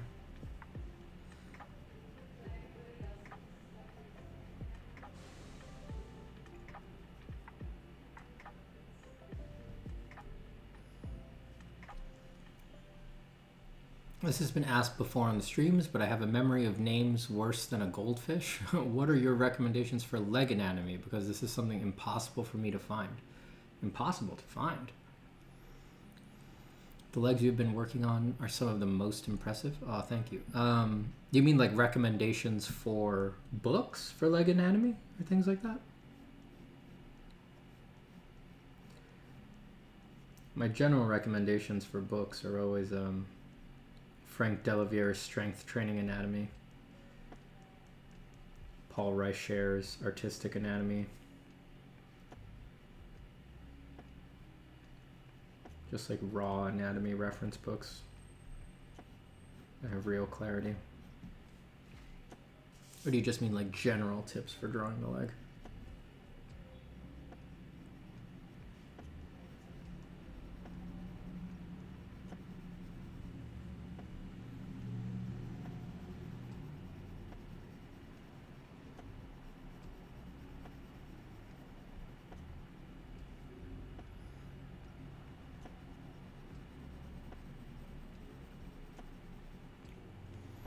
Yeah, books.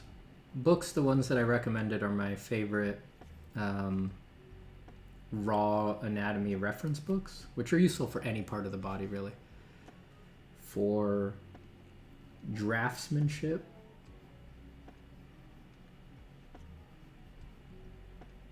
does anything stand out as good for the leg?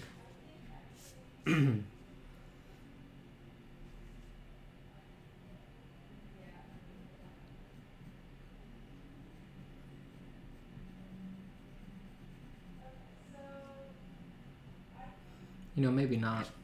Maybe I don't have any non-raw reference anatomy recommendations for legs specifically. You might check out my video, Transformational Anatomy of the Leg. That, if what you're looking for is like draftsmanship tips for the leg, it gets very monstrous and distorted, but in that video I really go through what I think about when I mess with anatomy and how I maintain the solidity and good draftsmanship. You can find a link to my Gumroad store down in the description of this stream.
Thanks, Med.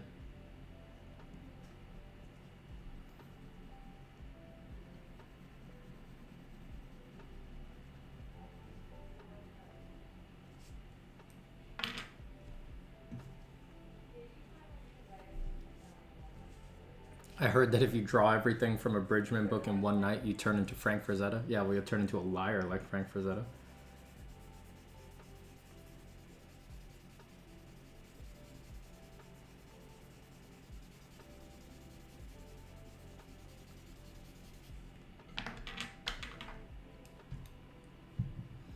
Frank Frazetta is probably my favorite artist, but come on now. I think we can all admit he was a big liar. He knew how to build his legend, and we're still living it.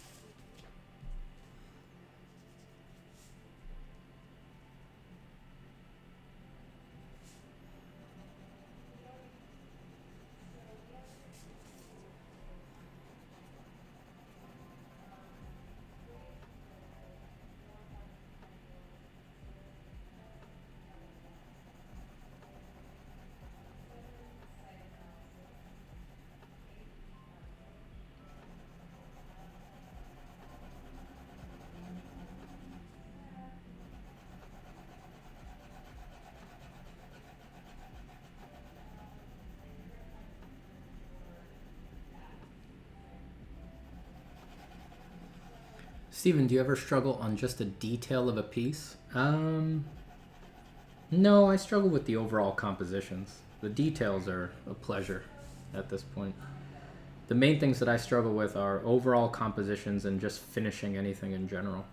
Just making stuff instead of getting caught up with reasons not to make it. If I'm doing details, I'm glad.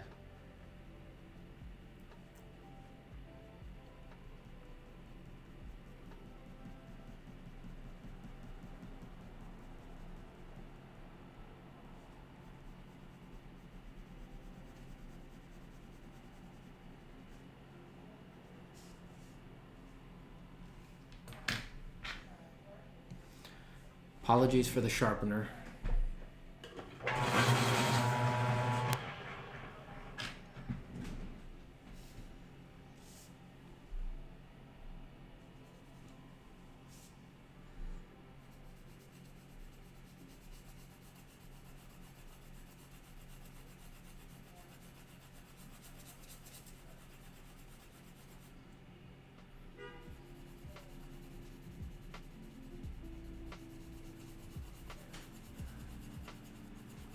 How are my students doing? You guys got any questions? You doing good over there? You just working away? Doing good.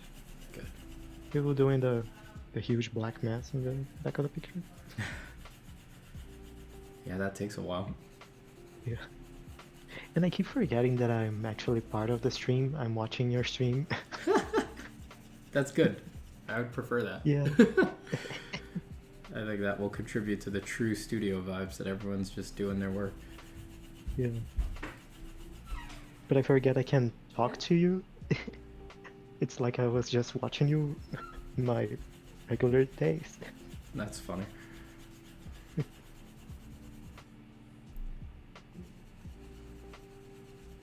Oh, I've improvised my own inking ruler, as you recommended. Nice. What'd you do? I just got a big plastic ruler I have, Mm-hmm. and I stuck a longer and thin piece of wood underneath it. Nice. Nice, Yeah. nice. Works good enough. Yeah, now you can do straight lines without getting bleed. Yep. Yeah, the one that I have is a short little one. It's like a 6-inch Japanese one that I found at some Japanese stationery store years and years ago. Interesting. I got it because it's hard to find shorter rulers that you know, it fits in a pencil bag, so it was like just the right length Yeah. for my pencil bag, but it also happened to have an inking edge. Cool.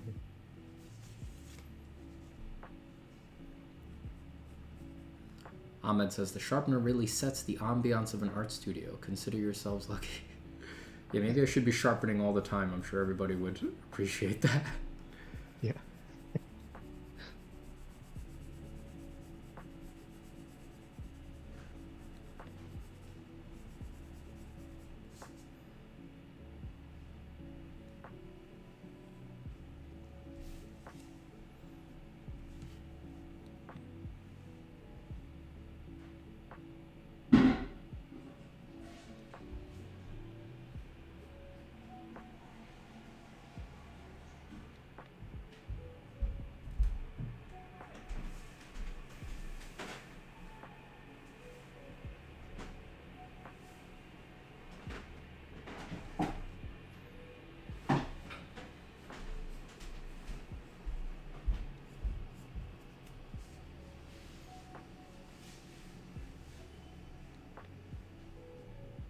Even, could I ask you some career-related questions? Go for it. Go for it.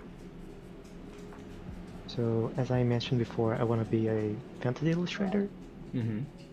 and I've been thinking of kind of focusing my energy on getting into RPG books and stuff, illustration for those. Mm-hmm. Do you think that's too specific a goal?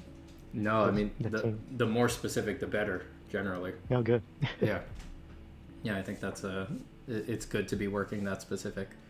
And trust me, that's not even that specific to be like, I want to work in RPG, illustrated books and things like that. That already narrows you down to publishing, a particular genre within publishing. And there's people within that world who it's like, they only do the covers or they only do interiors. So that's not even that specific. You could go even more specific than that. So no, I think that that's a perfectly good goal to have, and it'll help you out a lot. Awesome. Do you have any idea how you would like follow through with that? Like what you would do? Yeah, I'm not sure about that. Well, I can say from personal experience and from stuff like and from what I know other people have done. that industry in particular, you can do cold emails and stuff like that in that industry and get results. So Cold emails? yeah, like literally just like make yourself a, you can make yourself a long list of everyone that you know who publishes products like that. All right, so fantasy role-playing books, like, obviously there's Dungeons and Dragons, Wizards of the Coast, but you could go into the smaller stuff like Paizo, Peterson Games, things like that, like people that are, they're not necessarily independent publishers, but they're not at the scale of some of those other places, right? And there's way more than that. You just make yourself a long list of every company that does that you can find. You go on their websites and on their LinkedIns, and you find a lot of those companies have, if you just do the research, they have websites, they have pages on their sites that are just artist solicitation links, and they tell you exactly where to send your art to what email and stuff like that. Cool. Yep. So you just hunt down those solicitation links. If they don't have the solicitation links, then you look for art director contact emails or through LinkedIn or something like that. And you just start sending. Emotional intelligence. You don't pester people. You don't make it, you don't, if you get the read that they don't really want that, then you don't do it there. But you send to people. And then from my personal experience, just expect to not hear back. When something is unsolicited, there's no reason to think that they're going to have time in their schedule at that time to immediately get back to you if they didn't ask for it, right? But the other thing about that industry is that those industries work on pushes. So those companies will have, let's say, only 2 or 3 times a year where they actually hire artists, right? The rest of the time, they're art directing, they're writing, they're doing product development, business development. They focus on other stuff the rest of the year. They're only hiring out freelancers a couple times or a few times a year. So another reason that you might not hear back is because you didn't get them at that time, right? So you send it, you don't let those links die or anything. You keep those websites up long after you send them and stuff like that. And then if it turns out that you were on the money and that your skills were there, you might get hit back in 6 months, right? In 6 months, people that you thought were ignoring you will hit you back and be like, all right, here's our rates. Can you do this, right? I've had that happen to me, right? I don't hear from people for months and months, and then they just come back when they're actually ready to contract out. And then I would say if it goes like more than a year, right? If a whole product development cycle passes and they don't get back to you, then maybe there was some other issue, right? Maybe their roster was full, maybe your skills aren't there yet. And then you can do what so many illustrators do, which is that you do like a yearly update, right? You say, here you go, I've added some new stuff to my portfolio. Here's what it's looking like now. I'd appreciate if you check it out, and thank you very much. And you get that cycle going. And over time, the recognition with you and the familiarity with you accrues. You look like someone who's deeply interested because you're not, just like you actually did the research and found the pages and showed up, right, on your own. And and then before you know it, you'll get some gigs. Awesome. Okay. So yeah, I'd keep that in mind for next steps. Yeah, that's great. Yeah, you can start building up your, like, something you could start doing almost immediately is like building up your list of names of companies and things like that. You can start throwing all that into a document. Will do. So, what would you say is an acceptable number of pieces in a portfolio? Or I think my first one.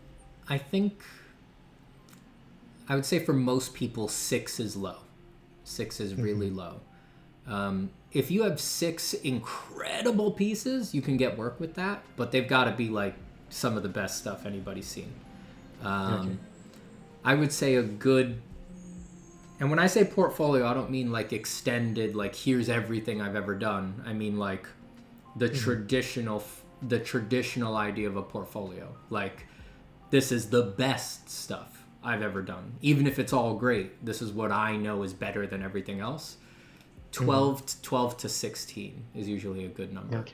to shoot for.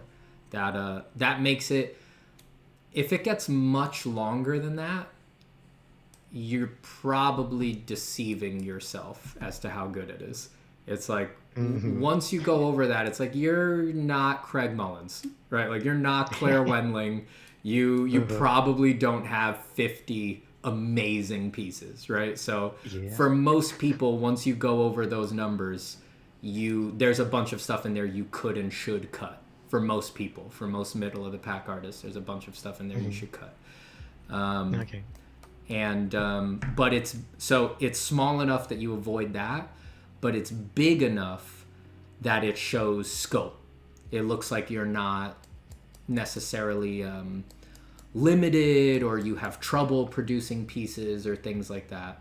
That's generally the number that seems to work in illustration. Okay. In illustration, in the design world, if you were trying to get into concept design or stuff like that, straight up design, like it's not an illustration, it's like designing characters, environments, things like that, then one project might have that many pages in it, and each page might have 4 to 6 drawings on it, and you probably have like 3 to 4 projects. So it's a little different for design. Okay. Got it.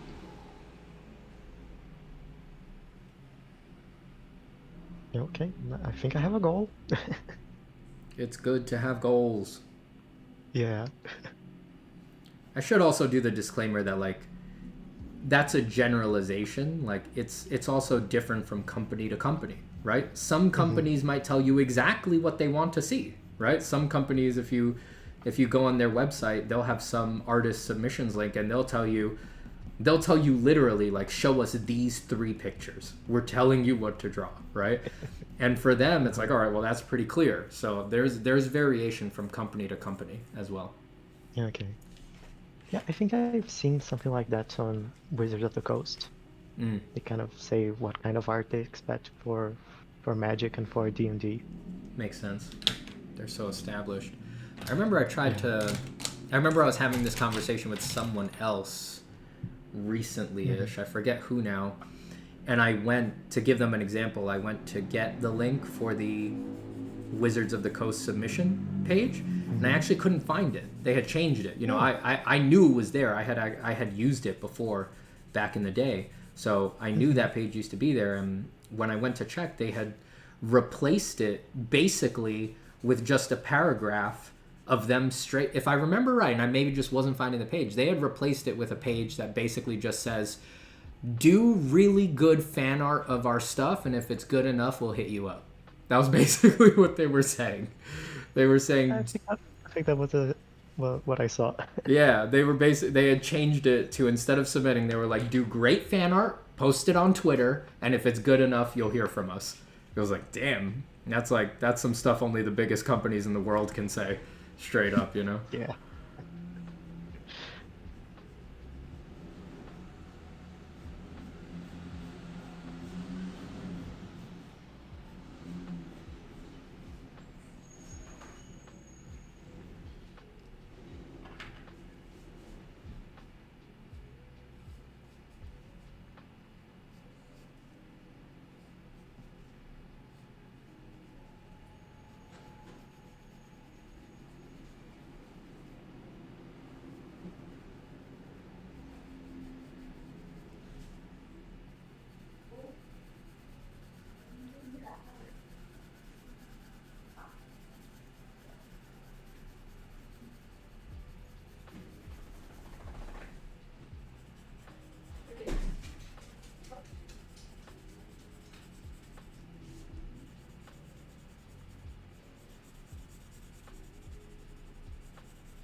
Would you recommend doing multiple projects at a time?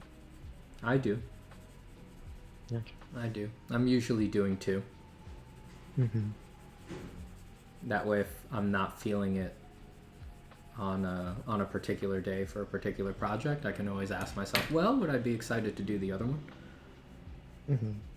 Yeah. I was thinking because the projects I'm doing right now probably will take a very long time as we, Yeah. and I think I want to do other stuff while I'll do that. Yeah, there's absolutely nothing wrong or getting in your way of doing more than one at a time.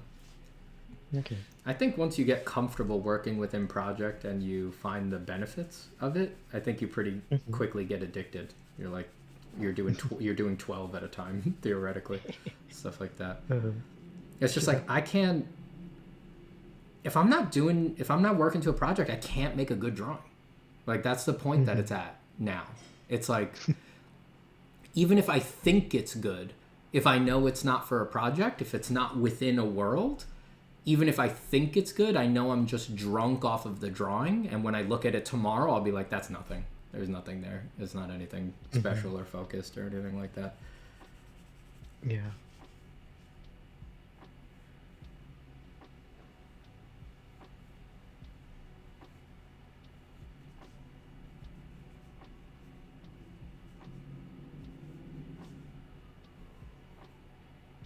It's like we said in the first week of the workshop. It's like doing random drawings that's what masters do. That's not for intermediate and beginner people. Yeah.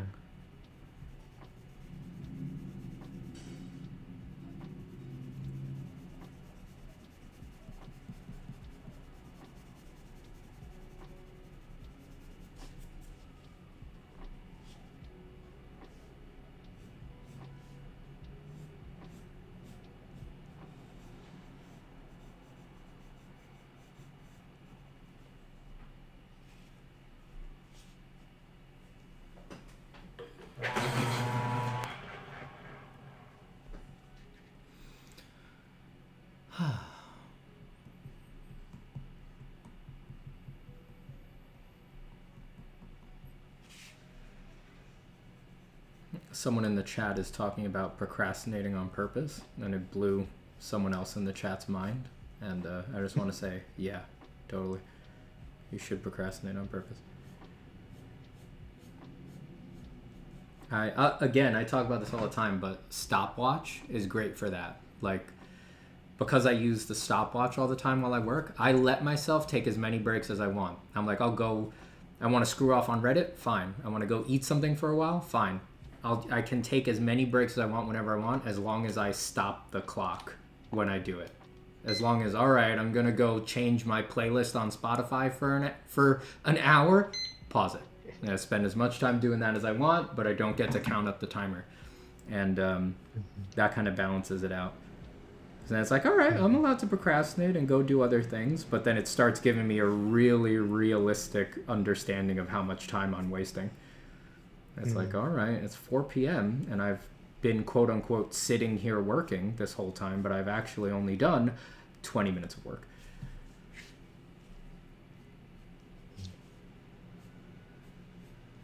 Yeah, I've been trying to get to use a timer, but I just try using my phones.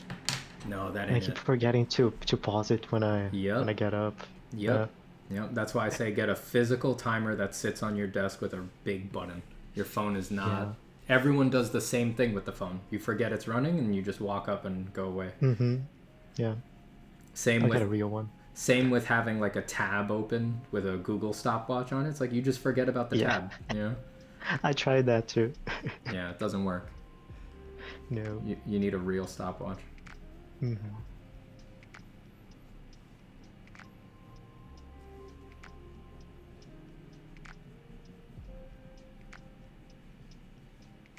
I also like that I can bring it with me anywhere, unlike the tab. So if I need to do another kind of work, like reading or researching and stuff like that, I can just bring the stopwatch with me and go out to the living room and like research on my laptop or something like that.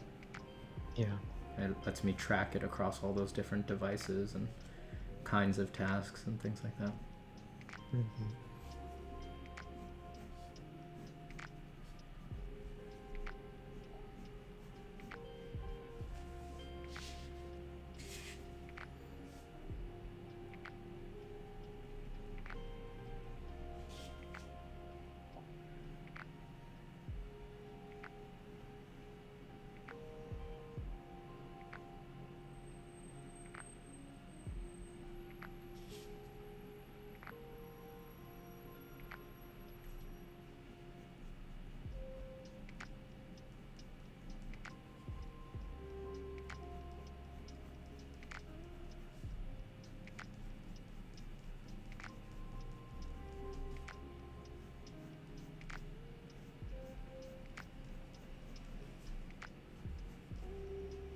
So Steven, do you have any tips on how to create like a design Bible or a design language? Like we could, because we talked about analyzing art and analyzing the rules that make it feel like a certain way. Mm-hmm.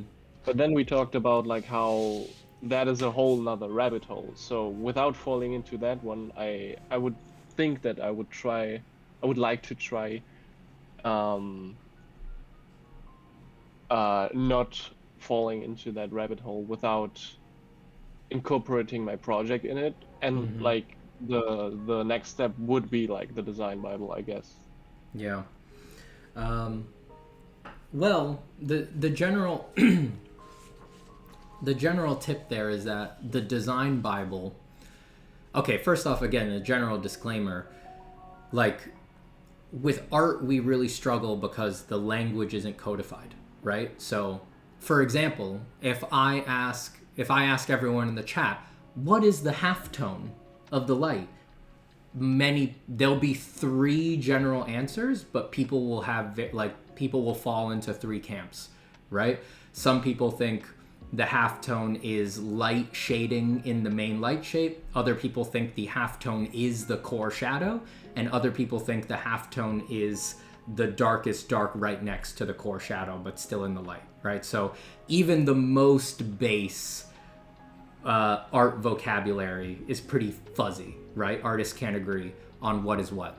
So we have to give that disclaimer in general.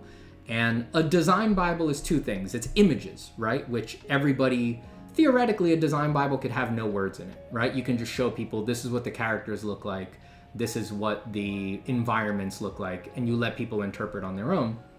But beyond that, what are you trying to do in a design Bible, in a design document, right?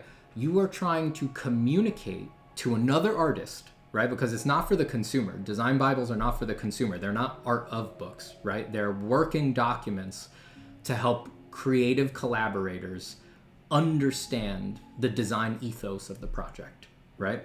For that, you need a shared vocabulary. You need some shared vocabulary, right? If you went to design school and you know the principles of design and the elements of design, we can generally talk together about any of these points, right? Everybody can sort of grapple with them. If you haven't, you might need to do a bit of a download or explain them in more detail, but basically what you do is you say line, right? What is the nature of lines in my project? You start with the elements of design. So you say, here's how lines work in my world, here's how shapes work in my world, here's how value works in my world, here's how form works in my world, here's how color works in my world, here's how texture works in my world. So an example of that might be if you were drawing a treasure chest for a live action project, right? It's just supposed to look like real life.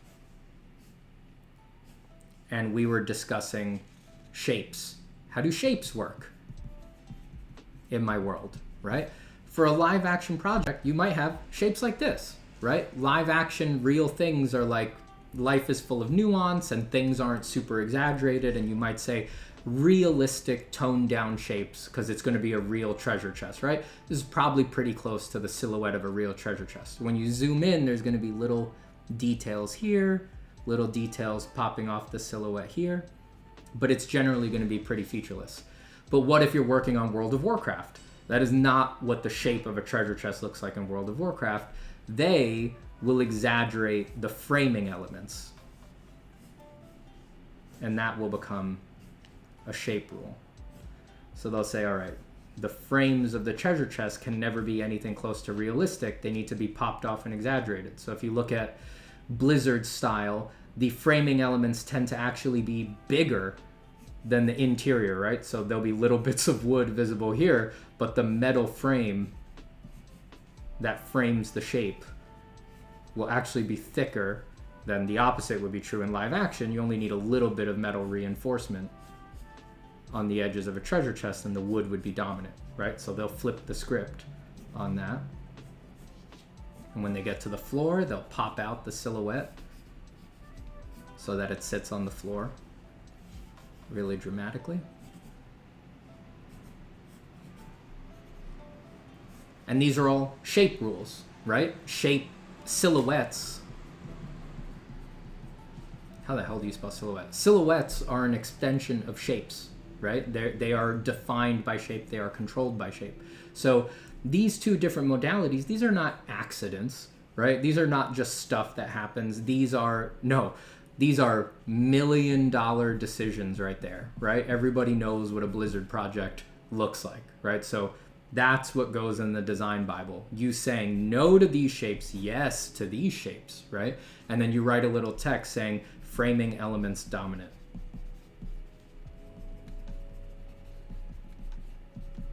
All right. So it's all about like defining the different elements and fleshing them out, basically. Yep. So this would be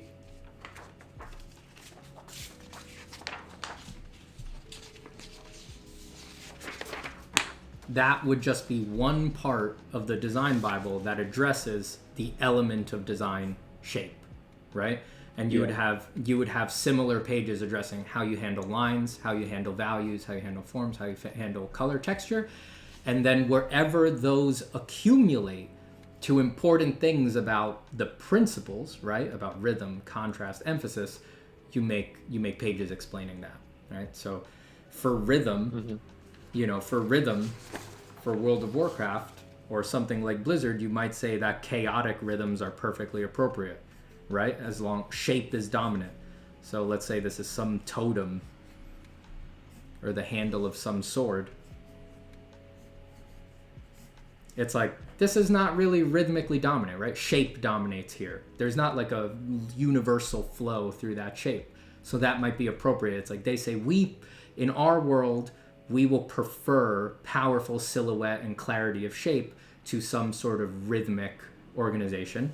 But if you were Alphonse Mucha designing Art Nouveau, which Alphonse Mucha does have an Art Nouveau style book where he literally says, this is what Art Nouveau looks like and I invented it, so I can say that. It's all rhythm, He doesn't do a picture unless it has an overall organizing rhythmic element from top to bottom that is either S-curved or C-curved. And if you don't do that, it's not Art Nouveau. It'll never be Art Nouveau. So he will not let anything, not shape, not contrast, not line control, interfere with an overall rhythmic organization. That's what goes on in a design Bible. And how would you say, like, you mentioned lines, for example, and there's line art, and there's different kind of, I guess, skill levels of line art. Would you say that if I were to decide, like, this is my line art, should I go more for a style that more suits me, or would I say that, or could I say that, no, I want this, and I will try to make it work, even though it will take more time? I really think that depends on the kind of artist that you are, right? Like, I am not... My number one concern is that what I do be fun to draw, right? That's why I'm not like Tim, for example, where Tim is he's about the product first, right? His dream is to make a game. My dream isn't to make a game. My dream is to draw games, right? The drawing comes first.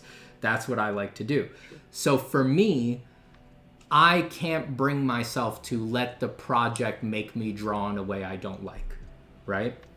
I know that about myself.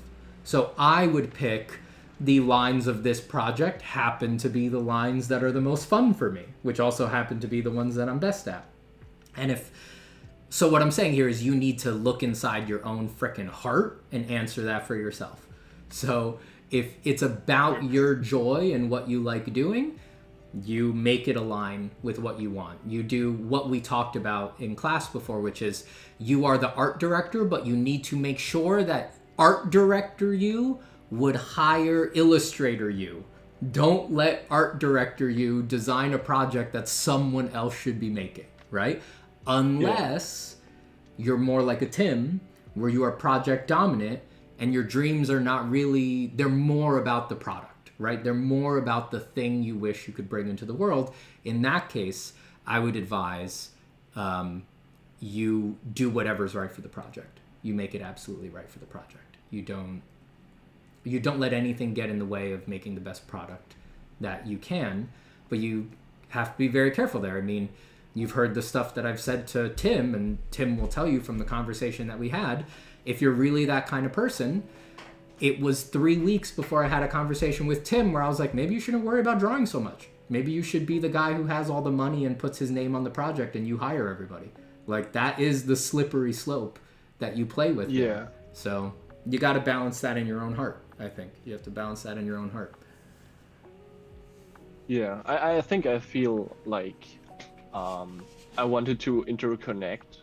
I think I feel I want to do it by myself, so yeah. Yeah, if you know you want to do it by yourself, make sure at every step that you would hire you to do it. So I wouldn't I wouldn't art direct any choices that are stuff you don't like doing, right?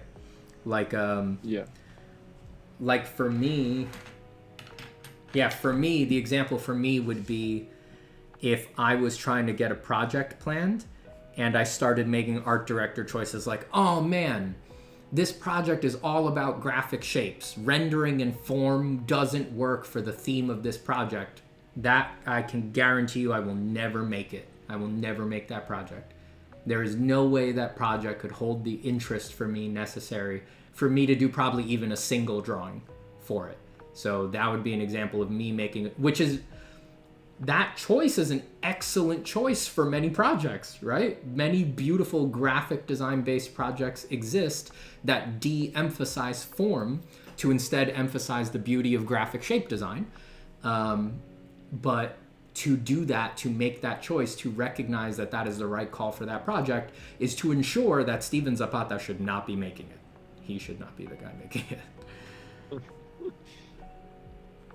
Yeah, no, I kind of noticed like in the process that I emphasized on things that I like. Like, for example, I don't usually paint with color. I just draw like black and white mostly. Mm-hmm. So I didn't really emphasize on like the color, even though like they were in the mood board, but still I didn't think that they were necessary because like I didn't want to like put color in it most of the time. Yeah, see, I think that's just fine. I think that's good. Right, thank you.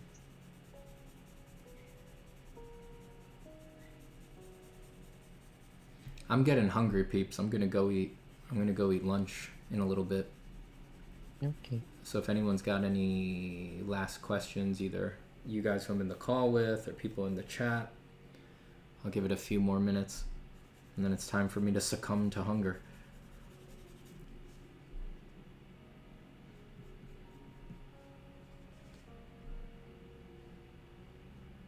Damn, Med. An art personality test app. Now that'd be a scam to run. I'm in. Let's do it. Let's tell people this is totally real. We did all the science. People would eat it up.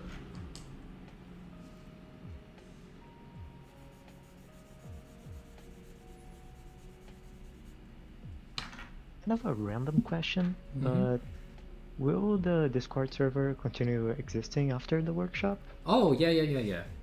I'm sorry if I never made that clear. No, yeah, that's just for you guys in perpetuity. Great. That's so that you guys can hang out and keep doing calls and arranging things. The people from the June workshop still do, I think it's bi-monthly meetups and give each other updates and share work and stuff like that. Awesome. I've been in a few of those. It's fun to see their updates and see what's going on with them.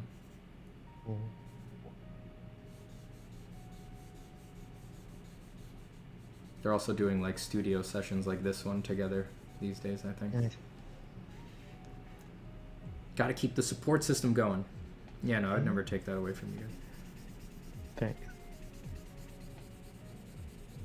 It's possible that at some point when I hit some sort of Discord server limit, I'll have to transfer administration of the server to someone else in the group.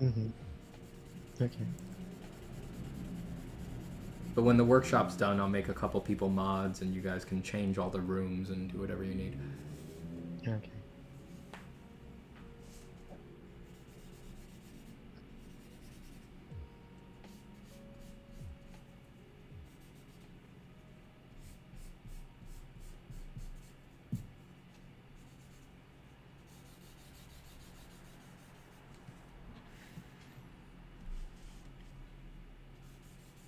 What are you having for lunch? Big old salad.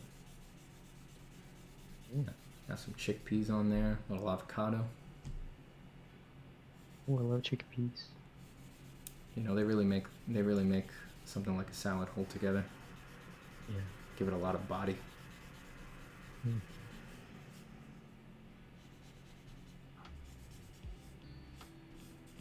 I was having lunch right before I noticed you were streaming.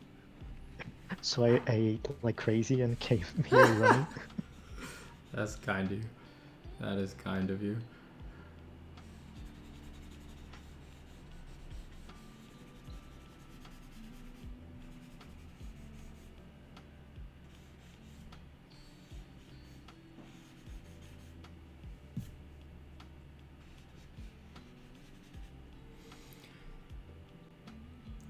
MW says, hi, can you recommend how to get started in art? Damn, always the big questions right when I'm gonna leave.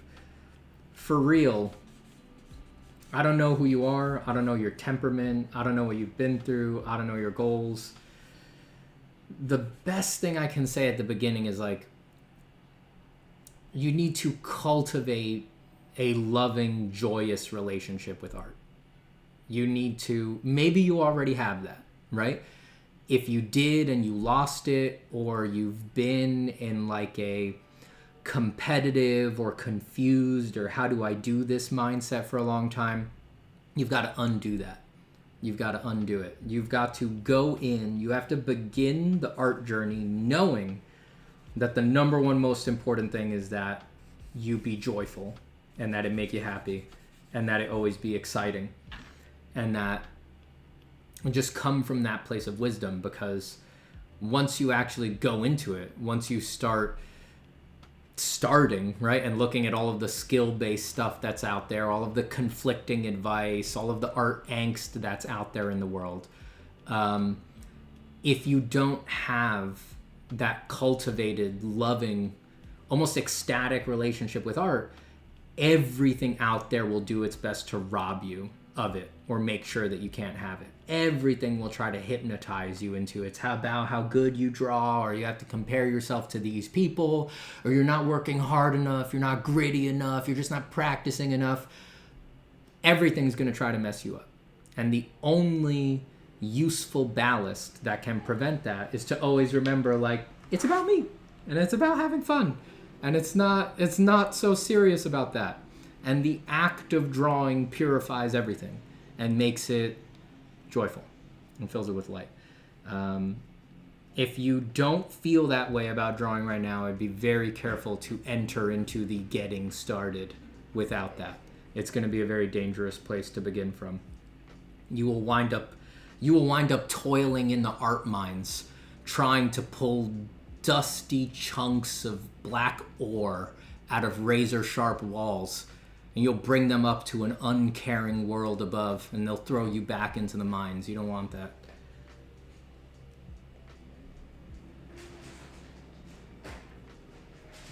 Man, I just love your metaphors.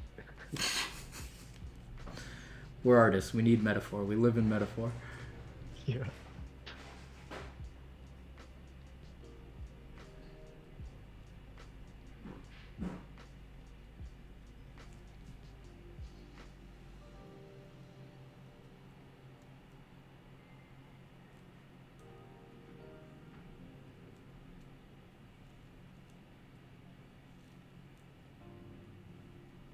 It is a good word. It is a good word, Med. Thanks for chilling in here, Med. I gotta have you on one of these studio-style streams sometime soon. Opening up the space to quiet time, but still being able to chat. You know, the alone but not lonely thing that we always did well with. You know, it's like, you're there. I could talk to you if I need to talk, but we're also totally cool, just like, we're just working, not interrupting each other. I think the alone but not lonely thing is good for a lot of artists, or is sort of we temperamentally inclined to it.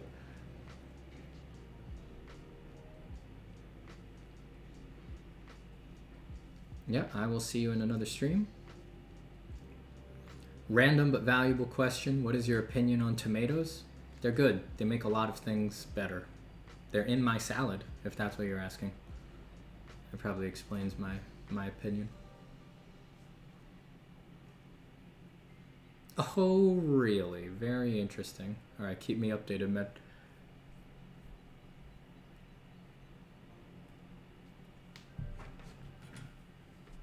All right, everybody. I'm going to run. Time for me to eat some lunch. Thanks, Steven. Take care, everybody. Bye-bye, everyone. Good luck with all your drawing today. Talk soon. Class people, if you have any questions, as always, pop me a message. Okay.